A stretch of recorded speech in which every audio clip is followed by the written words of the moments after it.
Welcome to the Daily Wrap-Up, a concise show dedicated to bringing you the most relevant, independent news as we see it from the last 24 hours.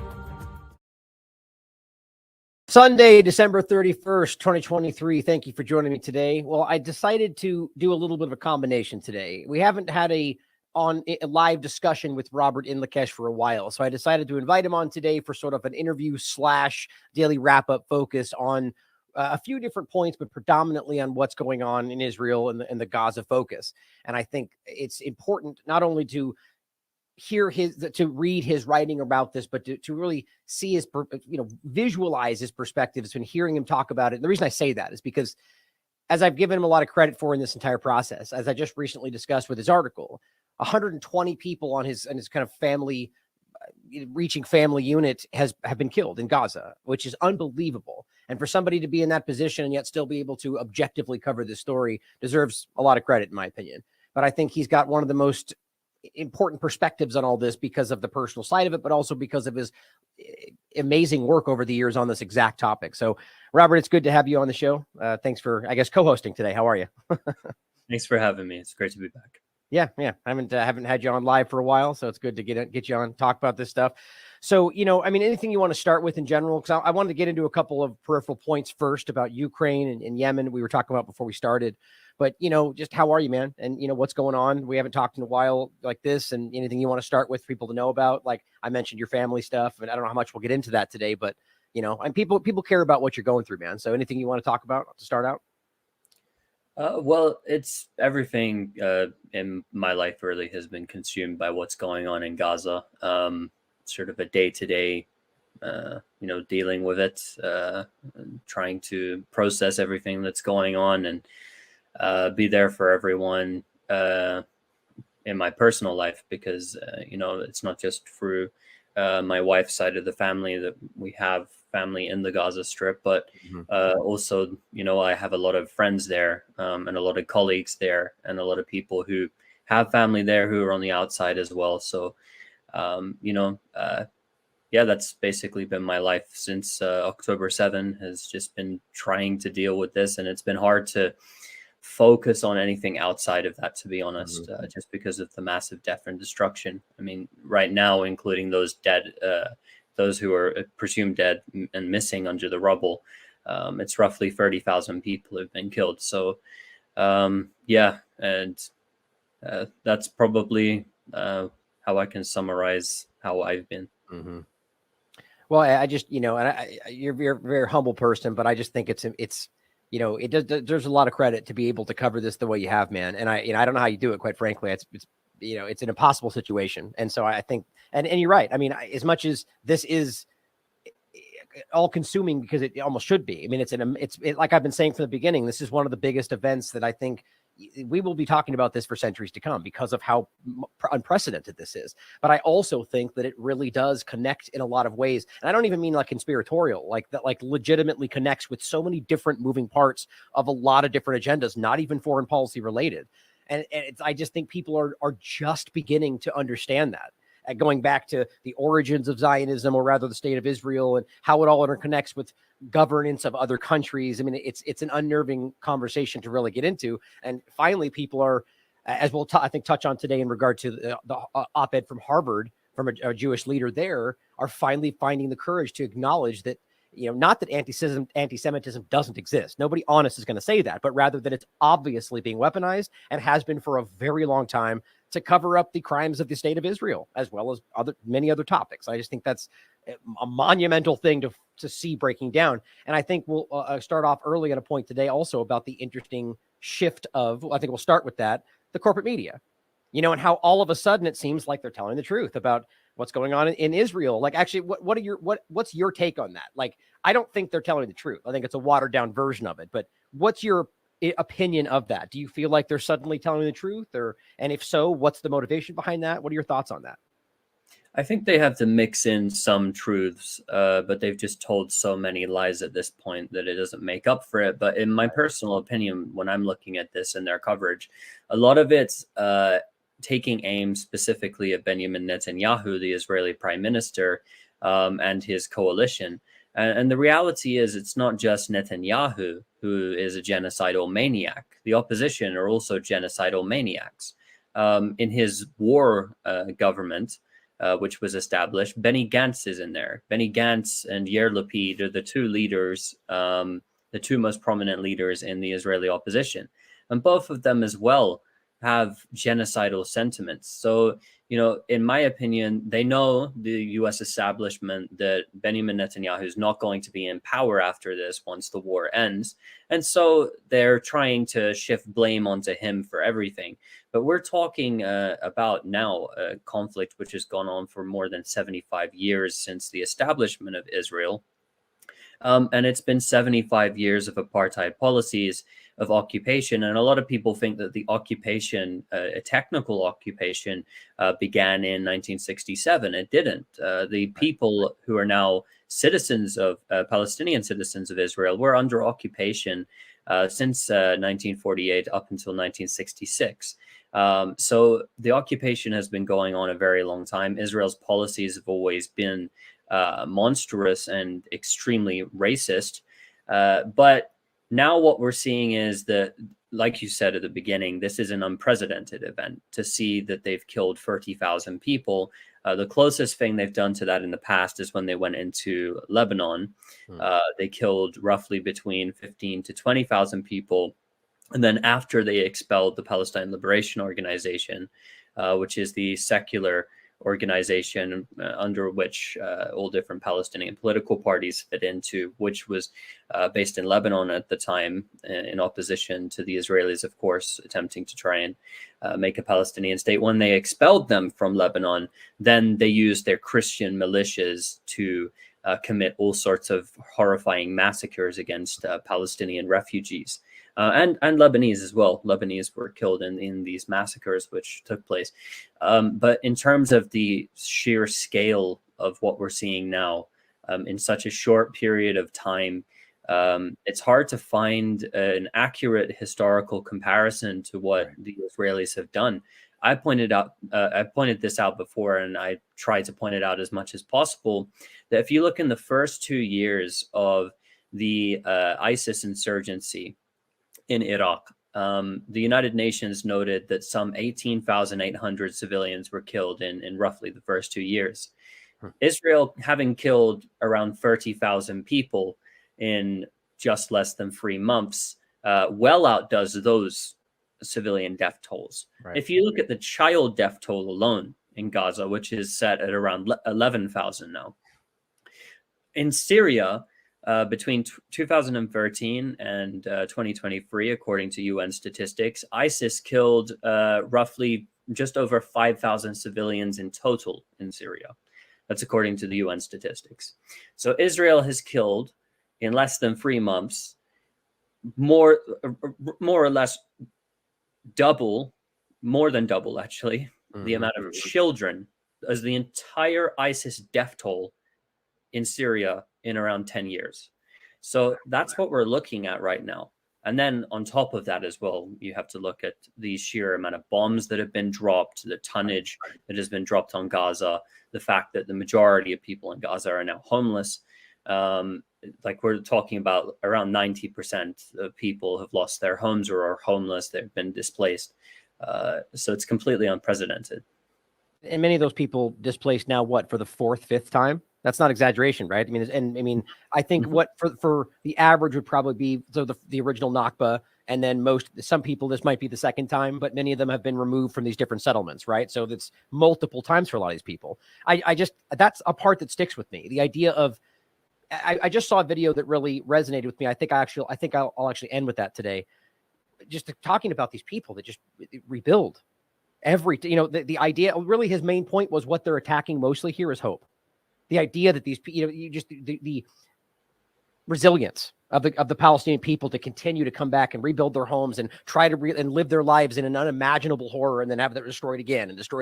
It just really sits with you, And to your point about the children, I want to include the stats that, like, it's the fine points that stand out more than anything, because what you keep seeing is this conflation with, like you said, oh, well, this many children died in Syria, and they forget the fact that was a longer war with more people, and it is unprecedented. But we have numbers that show the horror. 9,000 children amputated, right? Having one arm or leg amputated. I think it was actually 9,000 without anesthesia, if I remember that correctly. 50,000 pregnant women being forced to march along. I mean, these things really stand out to the average person. You just can't conflate that with some other focal point, So it's really unnerving. So back to the original question. Oh, actually, one thing I wanted to ask you before we get back to the media. You mentioned Gaza and the occupation there. I actually glad you brought that up, because this is one of those sticking points that people use to confuse and manipulate. So I'm glad you said that. So obviously, as the UN has always maintained, it's an occupied territory, Palestine, not just Gaza. But then the Gaza point, where there was the militarization and then the removal, they claim, really, of just while maintaining control of literally everything. So it's still an occupation. But can you explain that for people? Why, one, they're still clearly occupying all of Palestine and specifically Gaza, whether or not they pulled out, and why that's a confusing point for some people and how it's misused by Zionists? Yeah, well, there's three different types of occupation which are going on, which people don't know about. So there's the occupation of the West Bank, where Israeli forces, they have their military in the area. I won't go into the breakdown of area A, B, and C. That occurs in the West Bank. So that's like a full-on Israeli internally occupying the West Bank. But even in the West Bank, you've got Area A, for instance, where the Israelis will enter whenever they want. Don't get me wrong. But that's under the de facto security control of the Palestinian Authority. Mm-hmm. And so Israeli soldiers aren't marching through central Ramallah every single day. They're on the periphery. They set up checkpoints. But if you go into Ramallah in the West Bank, where the Palestinian Authority is based out of, you're not going to see Israeli soldiers in central Ramallah.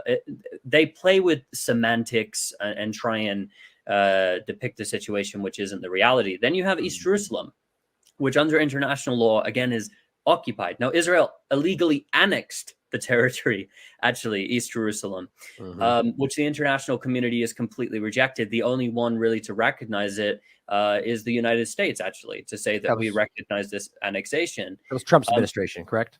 Trump's administration, exactly. And Biden has carried that on. He still recognizes it as Israel's undivided capital, or whatever they say. Despite saying that they want a two-state solution, which doesn't make any sense. Yeah. But regardless of that, the occupation inside of East Jerusalem looks different because Israel annexed it. So they have police there, police forces as their occupying force. It's not the army. So it's completely different. And Palestinians in East Jerusalem have a special ID, a Jerusalem ID. So that's a different system there. I won't go too deep into it. And then you have Gaza. And in Gaza, there was an occupation internally inside of Gaza, like there is currently today in the West Bank. But because the people of Gaza resisted and put up a lot of resistance, and also the second point here is Gaza, biblically to the Israelis and the Israeli settler movement, isn't as consequential and important to the Israeli settler movement as the West Bank. So they saw that it was getting dangerous for them and their soldiers because of the resistance there. And what they did is they took their forces from occupying internally. So Gazans could go to the beach. Wow, what a privilege. You could go to the beach while you're still under occupation. They withdrew to the periphery, but they then they took the settlers out, a few thousand settlers, these sort of nut job crazy fanatics that they pulled out, and then they put in settlements surrounding Gaza, militarized settlements surrounding Gaza. And in 2006, you had the election, the Palestinian legislative election, which Hamas won. And when Hamas won that election, Israel then placed a blockade on Gaza.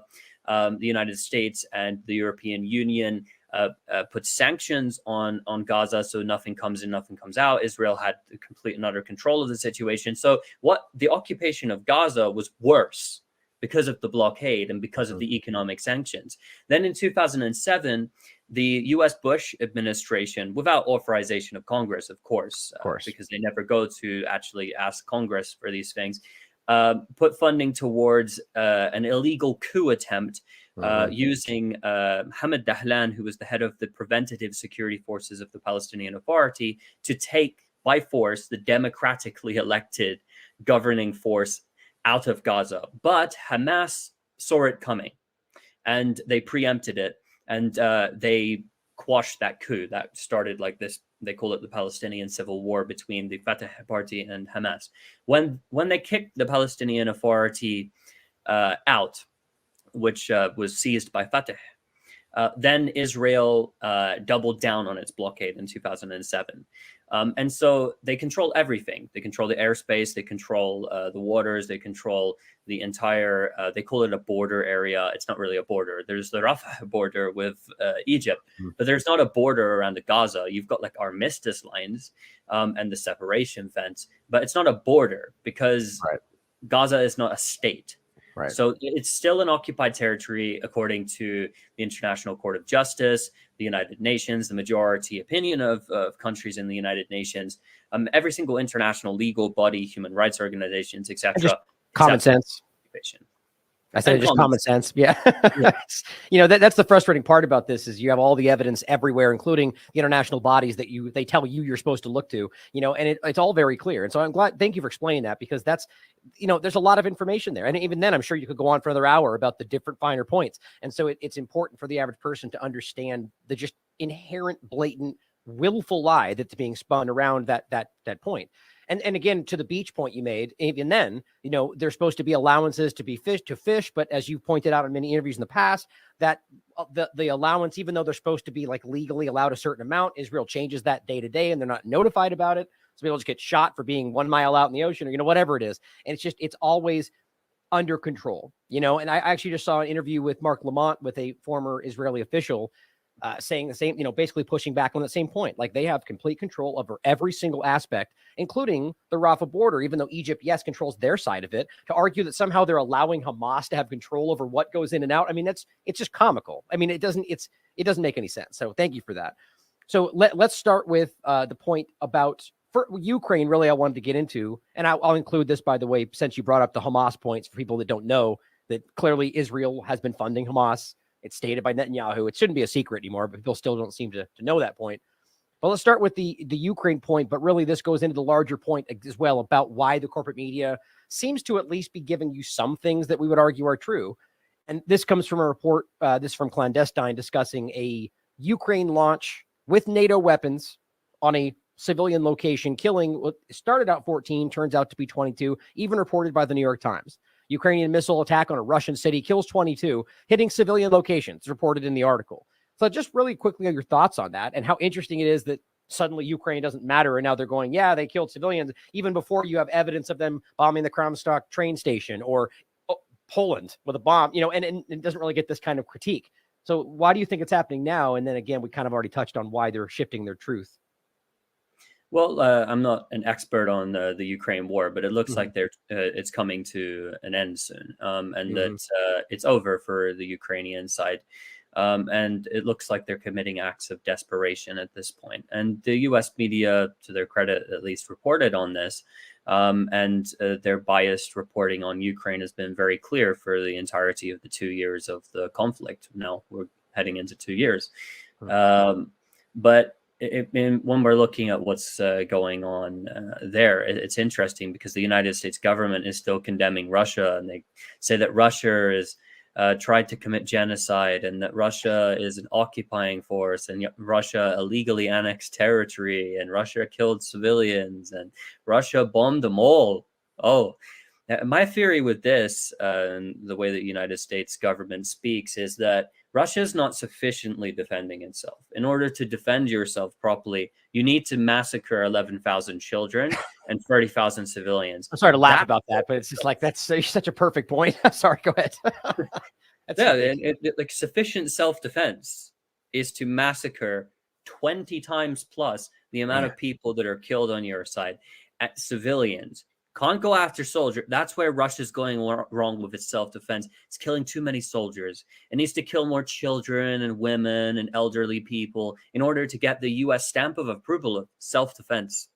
Gosh, for those that can't pick up on sarcasm, he's obviously making a joke about the comparative, the way that you can, like, as even Matt Miller will argue, we know we need to investigate every single bomb to be able to do, but Russia comes out and does one, they, whether or not they commit what you think they didn't even investigate anything. They call it genocide. And it's just such a hypocritical stance. And there's just no comparing the two discussions. Interesting point though, when you talk about an occupying force, this is an important legality around this, right? So the argument would be, in the midst of warfare, territory is taken or I guess temporarily occupied. There's a more legal word for it. And then it becomes a legal occupation if you don't remove after the war, right? And this is where Israel kind of makes this argument that they've always made. They've been in some on forever war when they want to, but then argue they're not when it suits their interest. But so you couldn't argue Russia is occupying, moving from Crimea and Donbass from the conversation, even though we can prove they're not illegally occupying those other parts of Ukraine. Technically, right now, they wouldn't be, because they're still in an ongoing war. Is that correct? Well, the difference between an occupation and what's called an annexation is that an occupation is temporary. So if you're in a territory temporarily and you don't want to seize that territory, for instance, in the Donbass and in Crimea, Russia annexed the territory, right? Legally, and so it absorbed it into its own country. And they voted for it in both places. Yeah. So they had votes for it, and they had this whole process. The United States will say that that's illegal and it's wrong and whatnot, even though they recognize that the Syrian Golan, which no other countries recognized really as part of Israeli territory, is they annexed it. That's fine. That's their territory. And the East Jerusalem is Israel's territory too, despite the fact that that's a violation of international law. And there were no votes there by people to join into Israel. They just took it and declared that it's theirs in the 80s, the early 80s. Obvious. It's just it's so on the face of this conversation, and again, while they're allowing the biggest genocide we've seen in our lifetimes and calling it legal and rules-based international order, it's just that this is largely why I think people are so aware of this. You just can't. This just doesn't work. Doesn't matter how stupid you are. This is just doesn't work. And either you're invested in the narrative or you aren't. I think that's all that's happening right now, quite frankly. I think it's quite clear for everyone to see what's going on. The finer details, I think, yes, there can be, discussion on finer details about what's going on. We can debate whatever. We can talk about October 7. We can talk about different strategies the Israelis have. We can talk about Hamas. We can talk about everything we want. But at the end of the day, it's very clear what Israel is doing.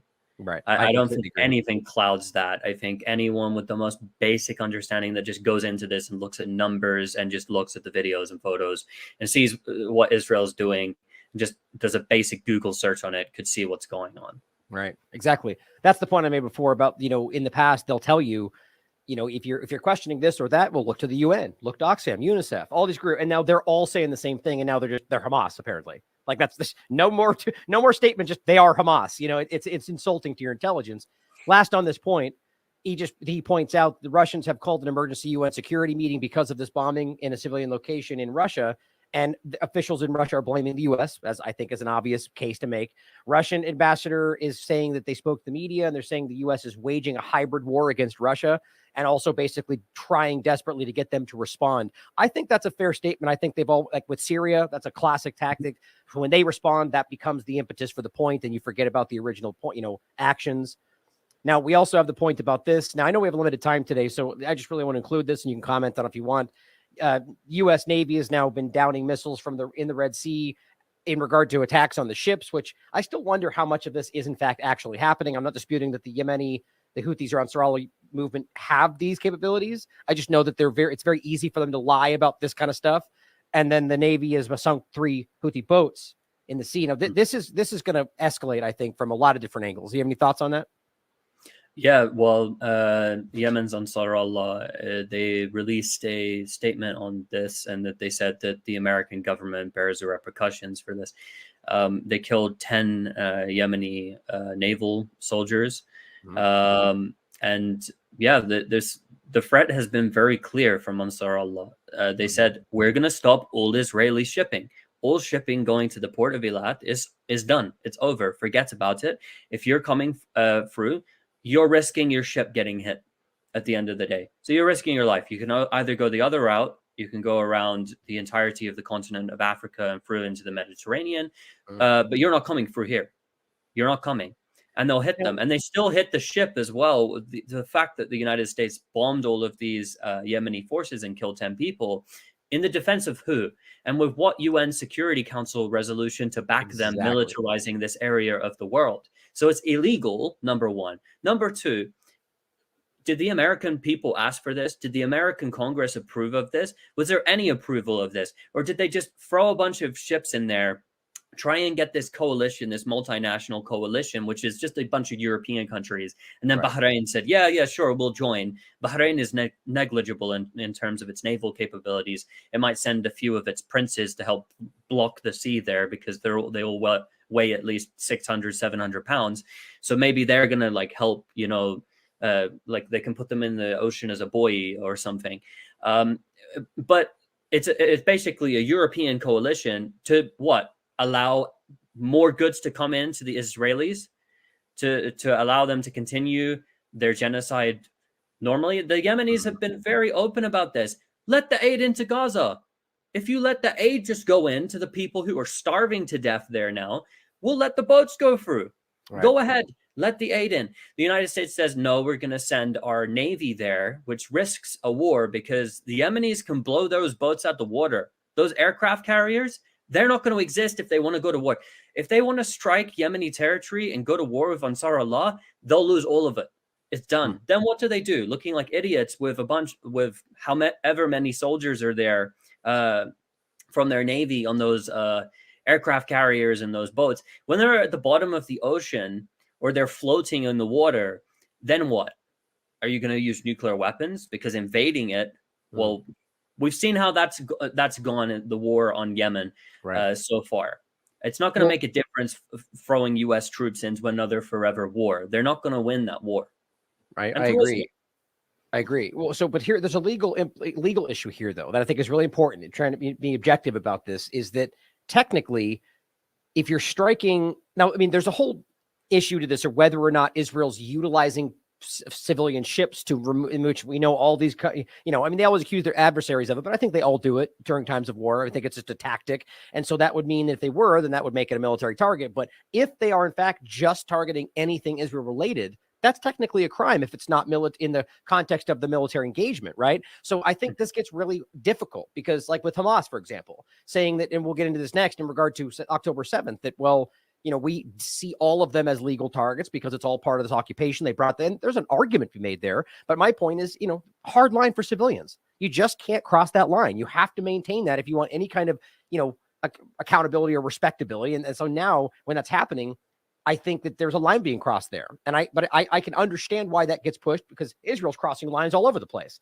But you see what I'm saying? It's interesting. And then in regard to I wanted to point out that there was a ship that was literally flying like, we're not Israel. Like, we're not, like, literally in the little tag they type in, it said something like IOC, like not Israel associated. I thought it was funny because they're just clearly getting the message. And so it's working also is the point. So any thoughts on that in regard to the legalities? Well, we can talk about legalities all day long. What they're doing, sure, whatever. Like, we could say that it's illegal, but we live in a world where there's no such thing as legal or illegal anymore. That the International Criminal Court doesn't matter. International law doesn't matter. It doesn't make an impact because they can carry out a genocide in Gaza. And by the way, the people of Yemen know what it's like to be blockaded, by the way. Absolutely. Because the blockade on Yemen is illegal as well.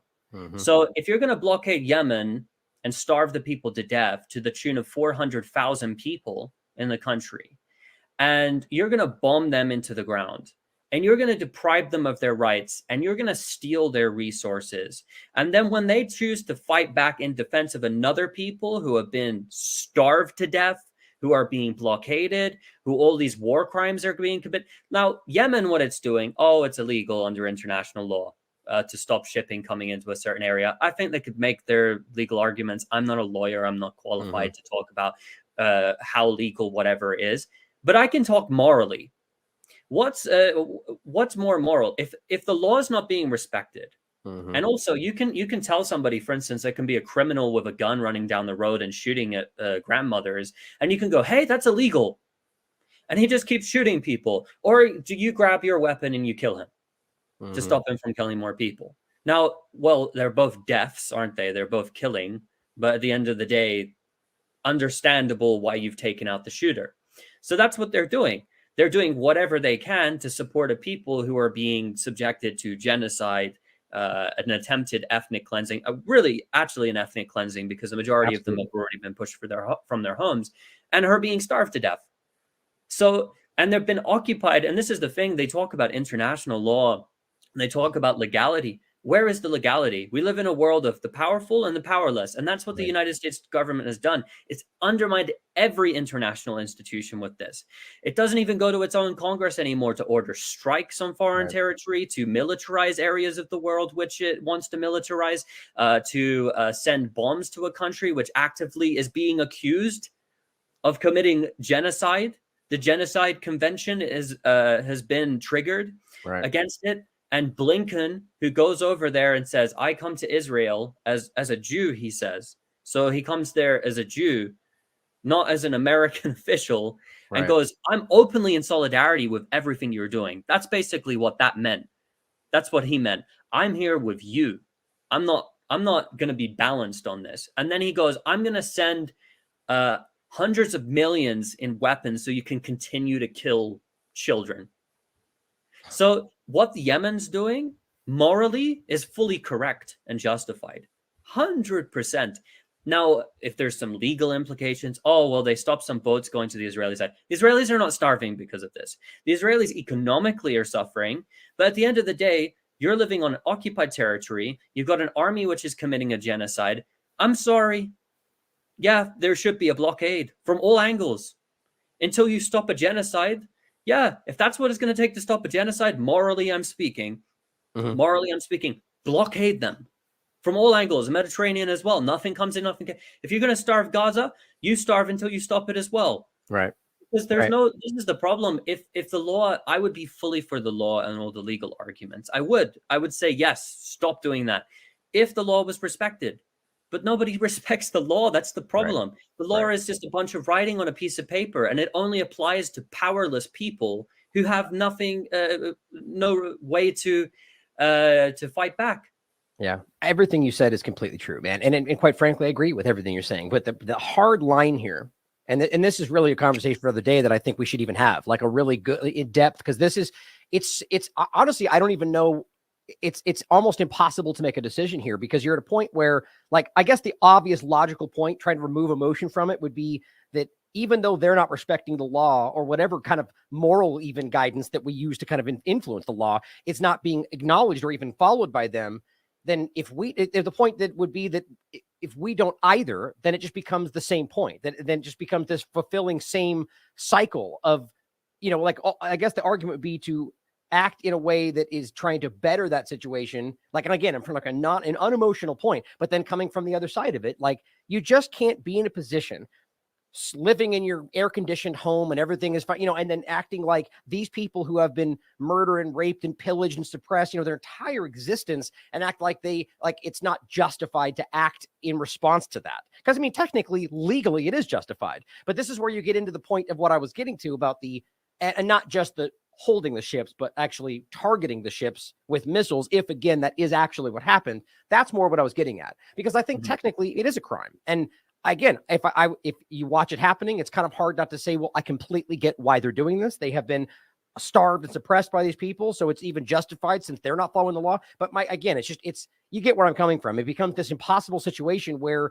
if we're trying to get away from this cycle, doing the same thing they do in response is almost a guarantee that won't end, unless you have the hopes that the person that is doing so will immediately stop doing all those things once this passes, which is the hope, right? I mean, I get, it's just an interesting thing, I mean, since I responded, go ahead if you want to say anything in response to that, but it's just such a complicated situation. And I think we always have to err on the side of the people that are suppressed, have no voice, that are being manipulated, Also, this is Yemeni territory and Yemeni waters as well. That's another thing. And it's their waterways in their area of the world. So another thing is, if you send American, the ones who've been killing people, by the way, in the area are not the Yemenis. They haven't been killing people. And if you fire ammunition into a ship, you can do it in such a way where you're not going to kill people, but you're going to stop that ship from moving. And they've said it. You're not coming through here. We've locked it down.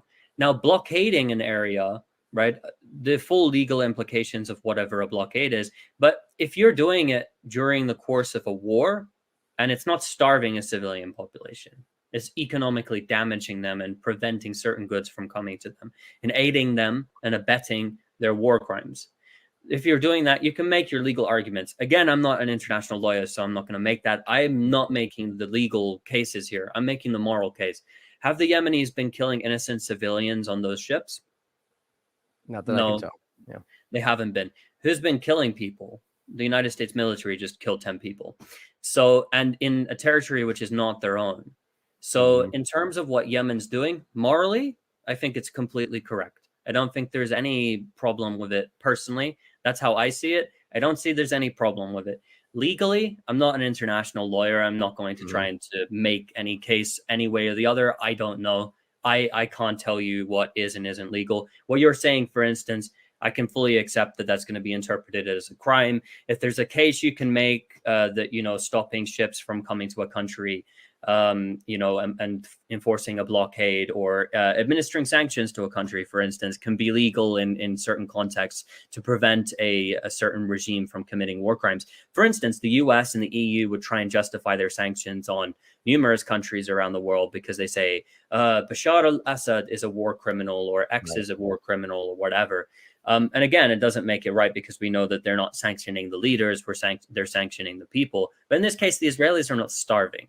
Like the Israelis, you know, they might be suffering economically. People might lose their businesses. But you made the choice, the active choice to be in an apartheid regime and support the apartheid regime, which is now committing a genocide and attempting to ethnically cleanse the people. And these are the people that voted in their representatives, which are a bunch of psychopaths who want to commit a genocide. So here's the thing, like when we're getting into the legal thing, I can say 100% I don't know with legality. And I could try and build cases hypothetically, but I don't know because I'm not an international lawyer.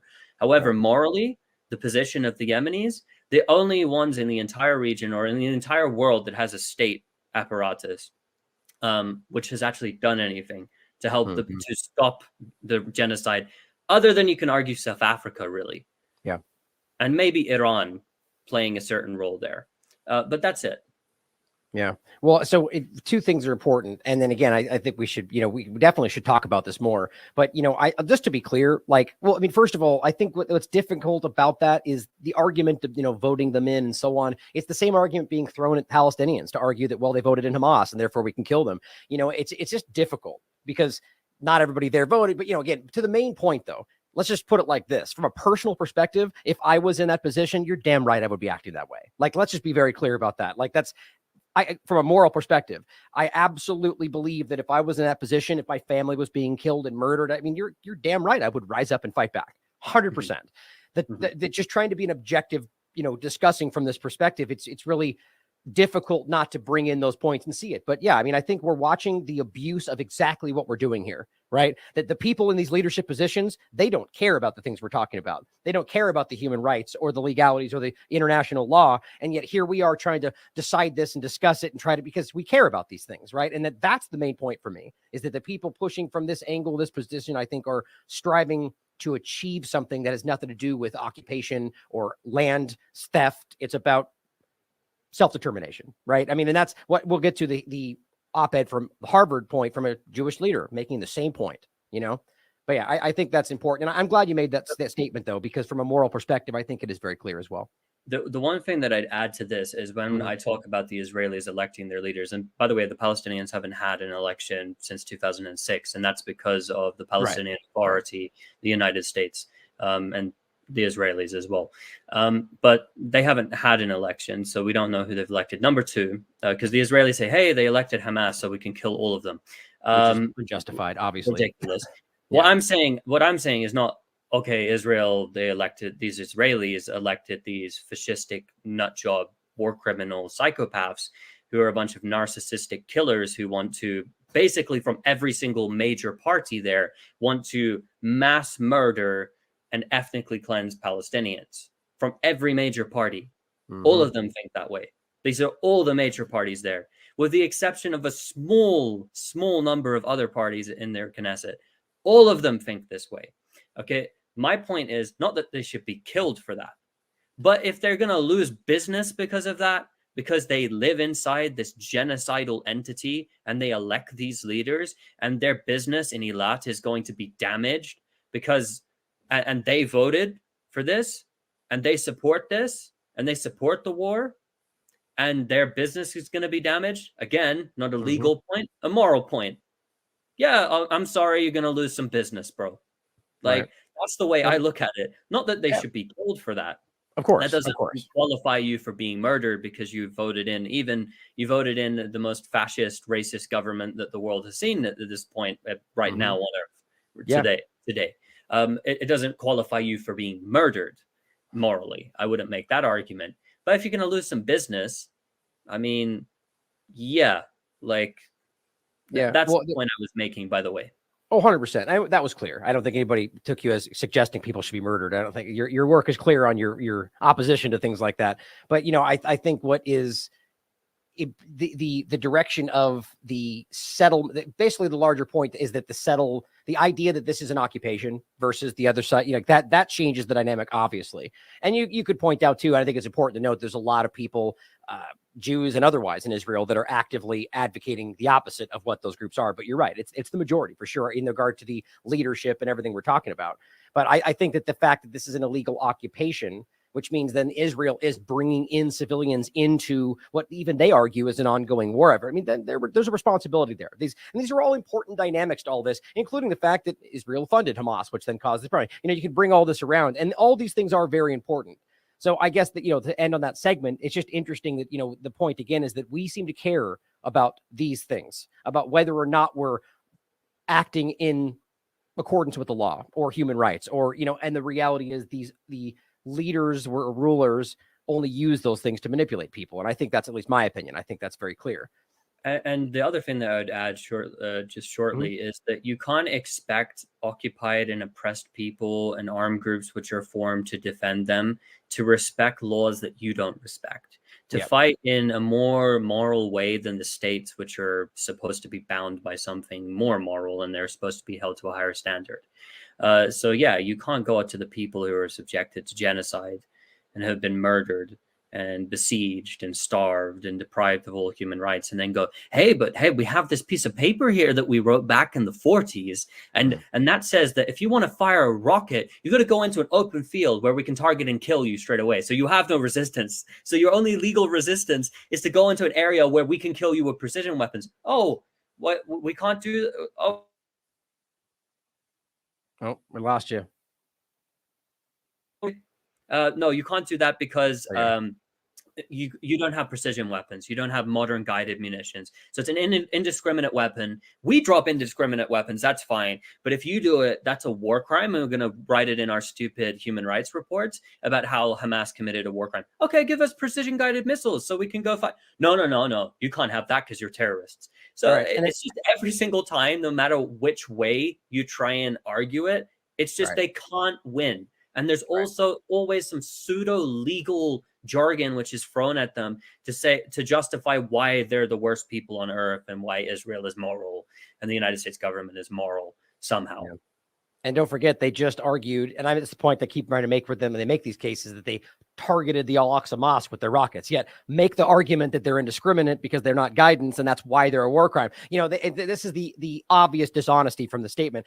One last question for you, actually, because maybe you know this in more the legality side of it. In the context of this, so let's just take exactly like we're talking about, but you could take two different entities if that makes it easier. And you have the illegal occupier, the obvious one that is in the wrong in the sense of the illegal occupation, and they begin committing crimes against the occupied. And that's clear. So those are crimes post-war. Let's just pretend we're in a world where they'd be accountable for those things, a world that we would like to be in. But then in the process, before it's over, you have the occupied in response to that, which again, for those that don't remember this, they have a legal right to armed rebellion, then do commit crimes. Let's say they deliberately then target a hospital or civilians in that process of that. Once that's done, is there some kind of a legal argument for why that's not a crime because they were committing crimes? Or the point would be, do you think they should all be held accountable? It would just be that the occupier is far more accountable and far more, potential crimes to be levied at them. How do you see that? I think there's two sides of it. The legal side of it, I know from interviewing international lawyers on the topic, and I interviewed a prominent international lawyer on the issue of the prisoners, for instance, the Israelis who were taken. And I asked the question, is it justified in that position for Hamas if they took them for this reason? And he said, I can't say the reasons that they were taken, etc. So I can't make a legal statement on that. I can't say whether it's legal or not or whatever. But what he did say is, like, if you go and you take, let's say, an Israeli woman who's 21 years old, okay, and you want to trade her for a Palestinian woman or 5 Palestinian women who are 21 years old, which they're holding, for instance, even though you could understand why that's the case, and morally you could make an argument, right? You could go, okay, yeah, they're trying to trade them. You could try and make that justification. Still, that's a crime under international law, because you've taken somebody against their will and held them hostage. So the same thing with any war crime. I know there's degrees of war crimes. For instance, there is, like, the most egregious ones, which are under genocide, right? The most egregious violations of international law. And there's different levels of violations of international law, of course. And that's on human rights organizations and the United Nations. And then, of course, the likes of the International Court of Justice and the International Criminal Court, if they were going to have rulings to decide what constitutes what. But what I would say is, based upon my understanding, a war crime is a war crime at the end of the day, no matter what context it's committed in, according to the law. Now, if you're going to talk about the right of the occupied to respond whilst they're still being killed, I think very easily there's a moral responsibility. And then what that crosses over to, and then how is that justified? Because, of course, the occupied have, under the 4th Geneva Conventions, the right to armed resistance. But then what you have, because that's not the only basis for making an argument in international law. So then you have others who could come in and make a legal case that firing the rockets, that's a war crime because they're not guided munitions. And that shooting the Israelis across this territory or whatever, these Israelis died in this circumstance, that's not legitimate, and that's a violation of international law. And even when they're targeting soldiers with those rockets and munitions because they're unguided, they can make the arguments that they're illegal. And that, I think, is nonsense. And I think it's just as nonsense as, under international law, a nuclear weapon is not banned, but an explosive bullet is banned. So there's holes in the law. It doesn't make any sense. Like, I agree, an explosive bullet shooting it at somebody, it's overkill. You shouldn't be able to use an explosive bullet to shoot somebody. But you're going to say that's illegal and a nuclear bomb is not illegal. Yeah, it doesn't make much sense. It makes no sense. Yeah. And we can use our brains to, make sense of things. So I think when we're analyzing, there has to be a mixture of both. Absolutely. We can acknowledge what the law is. But then I believe that in this situation, since there is a genocide ongoing, I believe that we should give our input and use our brains and go, wait, that doesn't make any sense. That is not right. And it doesn't mean that you have to agree with every single action committed by the Palestinian armed groups. If you look throughout history, whether in Algeria, South Africa, go back to the Haitian Revolution, whatever you want, people who are fighting against oppression, you're not going to agree with every single action that was taken. In the Haitian Revolution, there was an order given to kill all whites. That's what they gave. That's an order. They didn't actually kill everyone, but the order was given. Now, that's not a very nice order, but there's some context to that order. And there's a long history of repression and slavery and mass murder, which came before that, which is why we understand the Haitian Revolution in its current context. And we don't have to agree with everything that was done by the side that was resisting. That's not, and go, that was moral, that was fine. Because at the end of the day, we're not in that position of a people who are enslaved or subjected to genocide. Right. So I think that the better, go ahead. No, go ahead. I was saying the better point from an American audience would be simply to point at any American U.S. government war, right? And this is the point I made about, like, for instance, when on October 7th, the legally protected act of armed resistance into what were illegal settlements, which was where they went into, and then that was legal, right? Anything on military targets, including taking military targets, but on the civilian engagement, which they admitted to doing, that I argue those were still crimes, right? So there is that overlap. In a U.S. war, let's just take Iraq, or Syria, which are rife with human rights violations, war crimes, you could get into borderline genocide allegations with what we know happened in places like Raqqa, right? So my point is, you can clearly prove that American soldiers raped, murdered, stole, in some cases were held accountable. Many others were not. So does that then invalidate in the mind of an American everything that stood for? And maybe it should, but it doesn't for the vast majority of people. So that's the only real argument there, is that if you're going to make this standard, then it better be applied equally to everything. Clearly, you have people who are being oppressed in far more egregious ways than most things we even know about. And so if you're going to pretend that was justified in the invasion of Iraq or whatever you want to talk about, then so too would that be, right? My point is, I'm just trying to bring this to the most static, objective, even though I can, from a moral perspective, be like, I would do the same. And I agree with you that we have to say, yes, that was a crime. Like, if we're trying to keep, I think only because, and this is where I get into the point of irritating objectivity, is because they're so obviously not.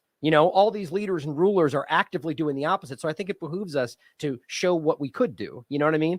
But to end with that, I do agree with you. I really do. And I think that it's obvious what they're doing is justified in most every act that they're taking. Now, I know we have limited time. Let me know if we're, getting to the end. I had a few other things we wanted to get into. I feel like I want your thoughts in general, I guess, briefly on October 7th in general. Because we've talked about a lot of things, and we can get into and by the way, for the audience, Robert talked about this. I plan on making this a routine thing with Robert, especially because of what's going on, but just because I think his work is fantastic. So I will try and do this periodically, have him back on to talk about these things, so we can go deeper on this one in particular. But as Megatron simply says, the truth must be told, and this is coming from an Israeli analyst, Amos Harel, saying that Israel entered a difficult strategic trap after October 7th. And it's still unclear how they're going to get out of that trap. And the whole point arguably means that this was something that they were manipulated into. But I'm not sure if I even agree with that. I know there's so much evidence about involvement, or rather the willful ignorance of what was building. And, so what's your general thought on what happened there on October 7th? I think the Israelis suffered a massive strategic blow, and that's because of a lot of incompetence. Personally, that's what I see it as. A lot of people have made arguments to the contrary. I don't think they hold up. I think there's a lot of incompetence which went on. And then they tried to wrestle it back by saying, we knew in a year in advance, and we have a plan that we've had for 2 years on how to invade Gaza. And we've had, and they come up with a bunch of different things. Definitely people had knowledge of it, but I think they ignored that. And I can say from anecdotal, this is just anecdotally, I know people from Gaza who've crossed over, for instance, that fence and gone to go work, for instance. I know as well a Scottish friend of mine from the other side of that fence that waltzed around it for half an hour before being surrounded by Israeli commandos. They're not as this whole thing about how advanced they are and how wonderful they are and how powerful the Israelis are. At the end of the day, they're very, very arrogant and very, very racist. And they didn't think that the Palestinians would have the capabilities to do something, or that they would have, quite frankly, for no better word to use, the balls to do this. And when it happened, regardless of what we want to argue led up to that and who was involved or whatever, in my opinion, what happened is that this was a massive military blow to the Israelis. They lost around 400 soldiers, roughly. When the just on the 7th? Sorry. You meant just on the 7th they lost 400? Just on the 7th, around 400 Israeli soldiers, roughly, just under that. And then if you add in the police, the armed guards, the security forces, the off-duty IDF soldiers who picked up their weapons, and others who came with their guns, then you're just over 400. Is the statistic that we're given. And they overran all Israeli military positions along the separation fence. And they pushed deep, and they went into command and control centers. They took out the command and control in the south. And the Israelis were completely embarrassed. And then what the evidence shows is that the Israelis came in basically with their helicopters and their tanks, and fired indiscriminately. And they engaged in firefights with Palestinian fighters. Now, we don't have time to get into absolutely everything here, Mm. but a lot of different Palestinian groups crossed. It wasn't just Hamas. And then as well, civilians, well, we say civilians, but civilians came, and then there were civilians who brought guns who came. I can't say who killed who in every situation. I don't know. There seems to be significant evidence that a lot of Israeli non-combatants were killed. How many exactly as well, because these numbers, they start changing. The reason why I doubt that is because there's some people that are included in the civilian statistic, but they carried firearms, and there's some cases of those. Right. To say that that's the overwhelming majority of that statistic would be disingenuous. So we at least know around just under 700, I think they say, were killed, unarmed Israelis. And so that situation, who killed who, how many were killed by each side, I can't say, but the Israelis killed a significant amount of their own civilians. And this is an embarrassment for them as well. So the Israelis, having been faced with this military raid, which turned into something a lot more bloody, having been faced with this situation, what they began to do is cook up all this propaganda to make themselves the victim, to justify what was going to come next. And Hamas, they know the Israelis. Whenever anything is done against the Israelis, the repercussions, every single time, the Israelis go for blood. They always want blood. They always want vengeance. And they need to spill a lot of blood to make them feel good about themselves. And they knew this. Hamas knew this when they were planning this. And so they knew the Israelis were going to come in. Did they know they were going to come in that hard, and that they would shut off all the water and all the food and all of the electricity for the people of Gaza, and they would do what they're doing right now? I don't know if exactly if Hamas knew that they would be this monstrous, because they've never experienced something this monstrous. I think the world hasn't really experienced. This is very unique, what has been done. Because we can look at death tolls and we go, yeah, we can compare this death toll to how many people were killed by the British in the Mau Mau revolt in this period of time. But we can go back and do those sort of comparisons to whatever we want. But really, in terms of the tonnage of bombs, the blocking of aid, the size of the Gaza Strip, the population, it's a unique crime in history. And the level of dehumanization is quite unprecedented, in my opinion. Like, you always see this level, but it's just overwhelming how in your face it is. And the worst part for me is how then you have a lot of people in positions of authority telling you not just that it's okay, but it's the right thing. Like, it's so I think that's what's jarred so many people free from the illusion, is they just can't rectify that. Yeah. And this is the thing as well. Here, when you're looking at what's going on, the Israelis have basically said that all of the Palestinians in Gaza, they're all terrorists, they're all Hamas, they're all connected to Hamas. If they're not connected to Hamas and they're not Hamas, then they're Hamas human shields. And if they're not Hamas human shields, then they were an unfortunate casualty of war. And if they didn't bomb themselves, then we bombed them accidentally with ammunition that we weren't supposed to drop, but we really did, because there was maybe some guy there. And just that there's a million excuses for everything. But ultimately, the Israeli society agrees. Palestinians are human animals, and we should just murder them all. In Gaza, all the people in Gaza should die. On average, the Israelis agree with what they're doing. This is the thing. All the polls suggest that not only do the Israelis agree, the majority of the Israeli people agree. This is how brainwashed they are. The majority agree. They want more. They don't think they've been tough enough. And here's an interesting dynamic to this. And I agree with you. Unfortunately, Abby Martin's work has made this clear in the past, right? Going through the civilian locations and just asking for opinions. And it's very clear. But at the same point they make on that is how clearly, the same way Americans are radicalized for war from their government, it's the same kind of game.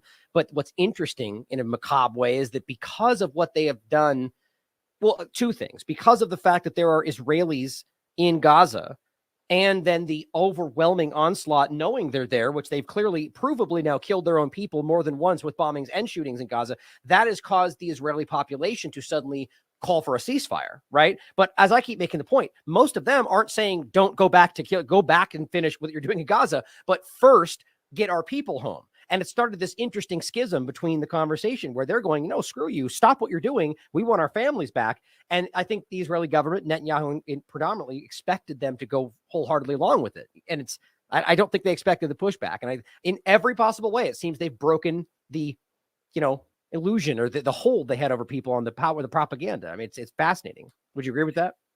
It's interesting because what you're seeing is Netanyahu is not popular anymore, by the way. His approval Yeah. rating is in the floor. And that's because he's not dealing with this properly. But the problem is no other leadership would have dealt with it in any other way.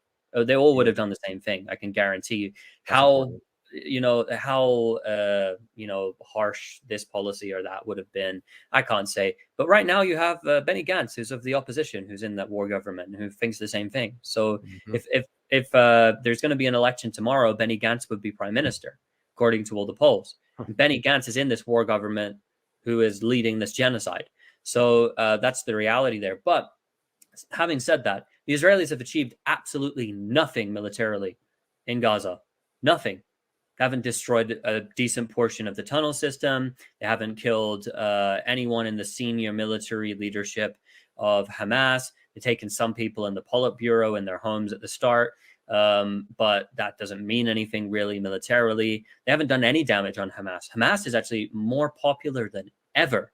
Not only that, Hamas has inflicted the worst military defeat on Israel that's ever happened, and it continues to get worse and worse and worse. Abu Ubaida, the spokesperson for the Qassam brigades, the armed wing of Hamas, came out the other day and he said, we've hit over 825 Israeli military vehicles, either partially or fully destroying them. Just to give you, that's not the only organization. There's about 12. There's more than a dozen Palestinian armed groups there. Hamas is the most powerful. Do you think that's accurate? I think, according to what we've seen, and also the Israelis were following up with their own statistics at the start, and then they just stopped announcing them. So at the start, the Hamas statistics were on point. They were historically they have been, right? I mean, even the Guardian and AP have pointed that out. Historically, it almost ends up pretty close to what Israel ultimately ends up saying. There's a difference there because I think they're talking about the health ministry. And that's an right. interesting thing with the health ministry, because the health ministry, yes, there is Hamas has control of the civil administration because Hamas, it has an armed wing. Hamas does work in civil society. Hamas is a governing force, right? It's a political party. People just think it's a terrorist organization, whatever. But it has a civil administration there and international organizations which have to interact with it because it's the governing force there. And the Gaza Health Ministry is run by doctors. It's not run by a Hamas commander with a kufiya on his face and an AK-47 who just starts announcing statistics. No, this is hospitals that are giving statistics and collecting the data. And then you have a doctor who is heading up the health ministry, who is fully qualified for his position and is respected internationally and has worked with international organizations and for international organizations in the past, worked outside the country in the past, and is a professional who is coming up with this statistic and handing it, and has always been proven pretty much correct on the statistics that they give the Gaza Health Ministry. And also the Gaza Health Ministry, by the way, their statistics, they get checked in Ramallah as well. They get checked over in Ramallah. People don't know this before those press reports come out, unless it's just the spokesperson in Gaza. He might make a statement by himself, for instance. But the reports that they put out, they're checked in Ramallah, in the West Bank, where the Palestinian Authority is there, the Palestinian Health Ministry, because it's connected to it. So people don't know that. But in terms of what's going on the ground in Gaza, in terms of the military defeat, Yahya Sinwar, who's the head of Hamas in Gaza, he wrote a letter to the senior leadership of Hamas outside, and he said that we've directly hit 5,000 Israeli soldiers, a third of whom have been killed. That's what he says. So that would put it roughly around 1,666 soldiers killed. Wow. There's no way to confirm that. But the one thing is that we've seen the Israelis have not announced a lot of their deaths, which have been recorded on camera, by the way. Right. And every day we see more videos of Hamas, Islamic Jihad, Abu Ali Mustafa brigades, all the different armed groups hitting tank after tank after tank after tank after tank and blowing these things up and burning military bulldozers and hitting troop formations and detonating entire buildings on top of troops and ambushing them. Like every single day, we're talking about multiple videos coming out of the military actions that are committed. So for Israel to say, they say 172, I think, soldiers have been killed since the ground incursion. I don't believe that. And the casualties, which they're reporting on in general, Haaretz started doing a dive into that. And they went to the hospitals and they realized that in every single hospital, they've got a military sensor there anything that those hospitals say or report or write down, that's being monitored by the military. So they can't report anything. And there's a military censor as well, which is applied on Israeli media. So how accurate the Israeli statistics are, we've seen that the Israelis have delayed the announcing of dead soldiers by around a month. In one case, at least one case, a month it took them. So there's a lot of indication that the death toll is higher, that the injuries are higher. And even if you go by the Israeli official death toll, this is like the worst defeat ever inflicted by a bunch of armed groups in a besieged territory who've manufactured their weapons locally and lured, like this Israeli analyst said, they've been lured into a trap because Hamas knew them. They knew them better than themselves. They knew these are genocidal maniacs. They're not going to come and go to the United Nations and talk about, like, come sit with at the table with us, or else we're going to go to the UN Security Council and get a resolution to invade your ass. No. They weren't about to do things legally. They're about to go in and drop as much tonnage and aim for damage and to starve the civilian population and to demonize every single Palestinian and to mass murder and kill. That's who these people are. They're very predictable. They're racist, narcissistic psychopaths. And they come in and they knew. So Hamas lured them in. Come in. Come. You've destroyed all the buildings. This is the perfect environment for us to kill you. And they've come in with their military. And Hamas, you want to look at the statistics of how many Hamas have killed in terms of Israeli civilians to soldiers since October 7, even including October 7. If you look at hell of a lot better than the Israelis. The Israelis, they're out there killing 30,000. They say, oh, we might have got anywhere between somewhere around 1,500 to 5,000 Hamas. There's no proof for this. And the one video they just put out, which proved that they killed a Hamas member, became like this man, this Hamas fighter, became immortalized because everyone saw him in the midst of battle after being wounded, saying his last words and going into the prayer position. So it ended up looking epic. And that was supposed to be the big propaganda victory. And it's the only footage that they presented of them actually killing someone who's Hamas. Which to me shows you that they would have been parading these around in front of us if there was more evidence to it. It shows you very clearly. Now, I do know you said you had to be out of here at a certain time, so make sure you watch your clock. We're about 7 minutes past. I don't know if you have an interview or not, but I wanted to end adding these, what you just pointed out. Emphasis on damage, not accuracy, is what they said on October 10th.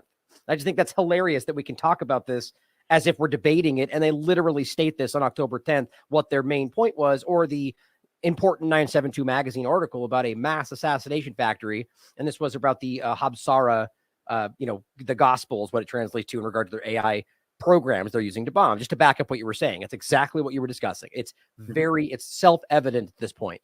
Now, I know you can hang out if you got more time. I'm going to go through a few more points, but I'm going to go ahead and go through them. If you'd like to drop off, or you can hang around, you're welcome to stay. I don't know how much time you got left, brother, but I wanted your final thoughts, if you do have to go, on the genocide convention point.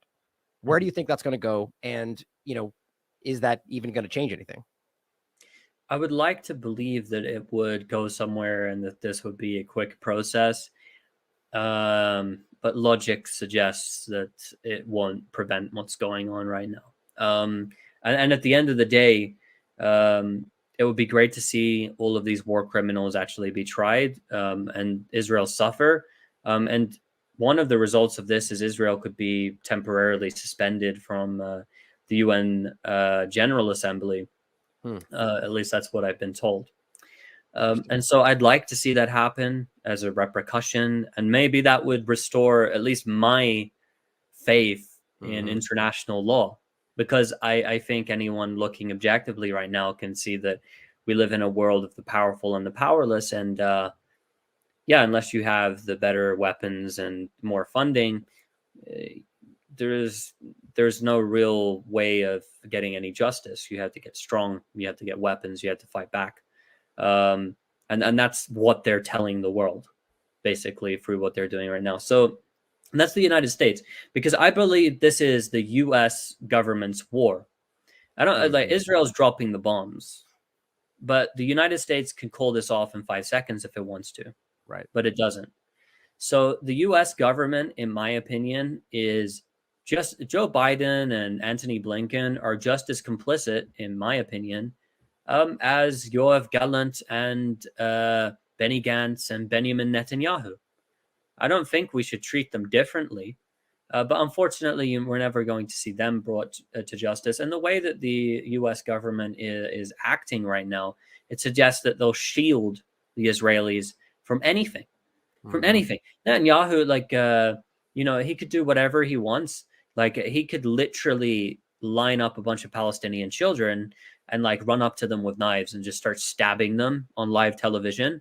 And then he could sit back down in front of you, talk about peace and democracy and how everyone's an anti-Semite and is committing blood libel by somehow calling out what he just did. And the United States would go, I think it was actually Islamic Jihad, which it was guiding Netanyahu's hand with the knife. And actually, we just found out exclusive information that these children were being hid under the hospital, the Shifa hospital in the imaginary tunnels. And they're actually going to grow up to be Hamas commanders because now our AI technology can tell us that they're going to be Hamas. They come up with something. Right. And they wouldn't put him in prison. I'm confident on that point. He could murder someone on live television with all the facts there laid to bear, and they wouldn't do anything. Yeah. I mean, that's literally what we're watching happen right now. I mean, it's just on a broad scale, more than one person, and to your point about Netanyahu being, which I didn't comment on earlier about being him, the scapegoat, like they're trying to set that up, which both shows you, one, they don't care whether or not people are killed in Gaza. Like, let that go on for a few more days so we can get Netanyahu. It's just obvious they're allowing that to continue with their weapon sales as well as just being complicit, but that, as you pointed out, even if he is out of the way, it's not going to change what's really going on. But I do think that's where this ends up, where they seemingly, it makes most sense that they would try to lay this at his feet because he's already unpopular, move him out of the way, and then just go back to business as usual. But I don't think people are going to buy that. I don't even think the Israeli population is going to buy. I think they're more angry right now about actually, let me know if you agree with this, not just Netanyahu, but the larger coalition at this point. I think they're very angry at a number of people because the blame game is going to begin as soon as this war stops. And they're going to start turning on each other because everyone's going to be pointing fingers. It's like, it was the military. No, it was Netanyahu. No, it was the security minister. It was this guy. It was his rhetoric. She was guarding the fence. Like, that's going to be the way that this sort of develops when everything ends. And Netanyahu will be removed from power. And they might put him in prison for corruption charges or whatever. Definitely not genocide, because they believe what they're doing is, wonderful, and it's the work of the most moral army on earth, and all the rest of their nonsense that they believe there. But I think people are very angry, but they don't know where to aim the anger exactly. So, it's being harnessed by different political forces and thrown in different ways. And none of them, you see no Israelis, other than a few who have always been on, the side of justice, who've always known what's going on, and from before this understood the situation very well. The majority of them still can't understand why Hamas did this. And that's why the Israeli government have tried to make them look so dirty and so horrible. And the Palestinians must be a bunch of savages, because why would they want to do this? And that's the explanation they're given. Palestinians are savage animals, basically, and that they're all horrible people, and they're dirty, and they're not human, and they're not like us, and they're an enemy, and they're anti-Semites, and they're Hitler and everything else, because they can't face the reality that there's a reason this happened. There is a reason. Now, that's not me going, oh, well, every single thing that happened is justified, and individual cases of this and that that's fine. That's not me saying that. It's me saying exactly what the UN Secretary General said, and that's that it didn't happen in a vacuum. Right. It wouldn't have happened if you did not keep Gaza under a siege for 17 years. It wouldn't happen if earlier this year you attacked and bombed Gaza unprovoked. It wouldn't have happened if you didn't attack Gaza last year. It wouldn't have happened if you didn't attack Gaza the year before that, and the year before that, and the year before that.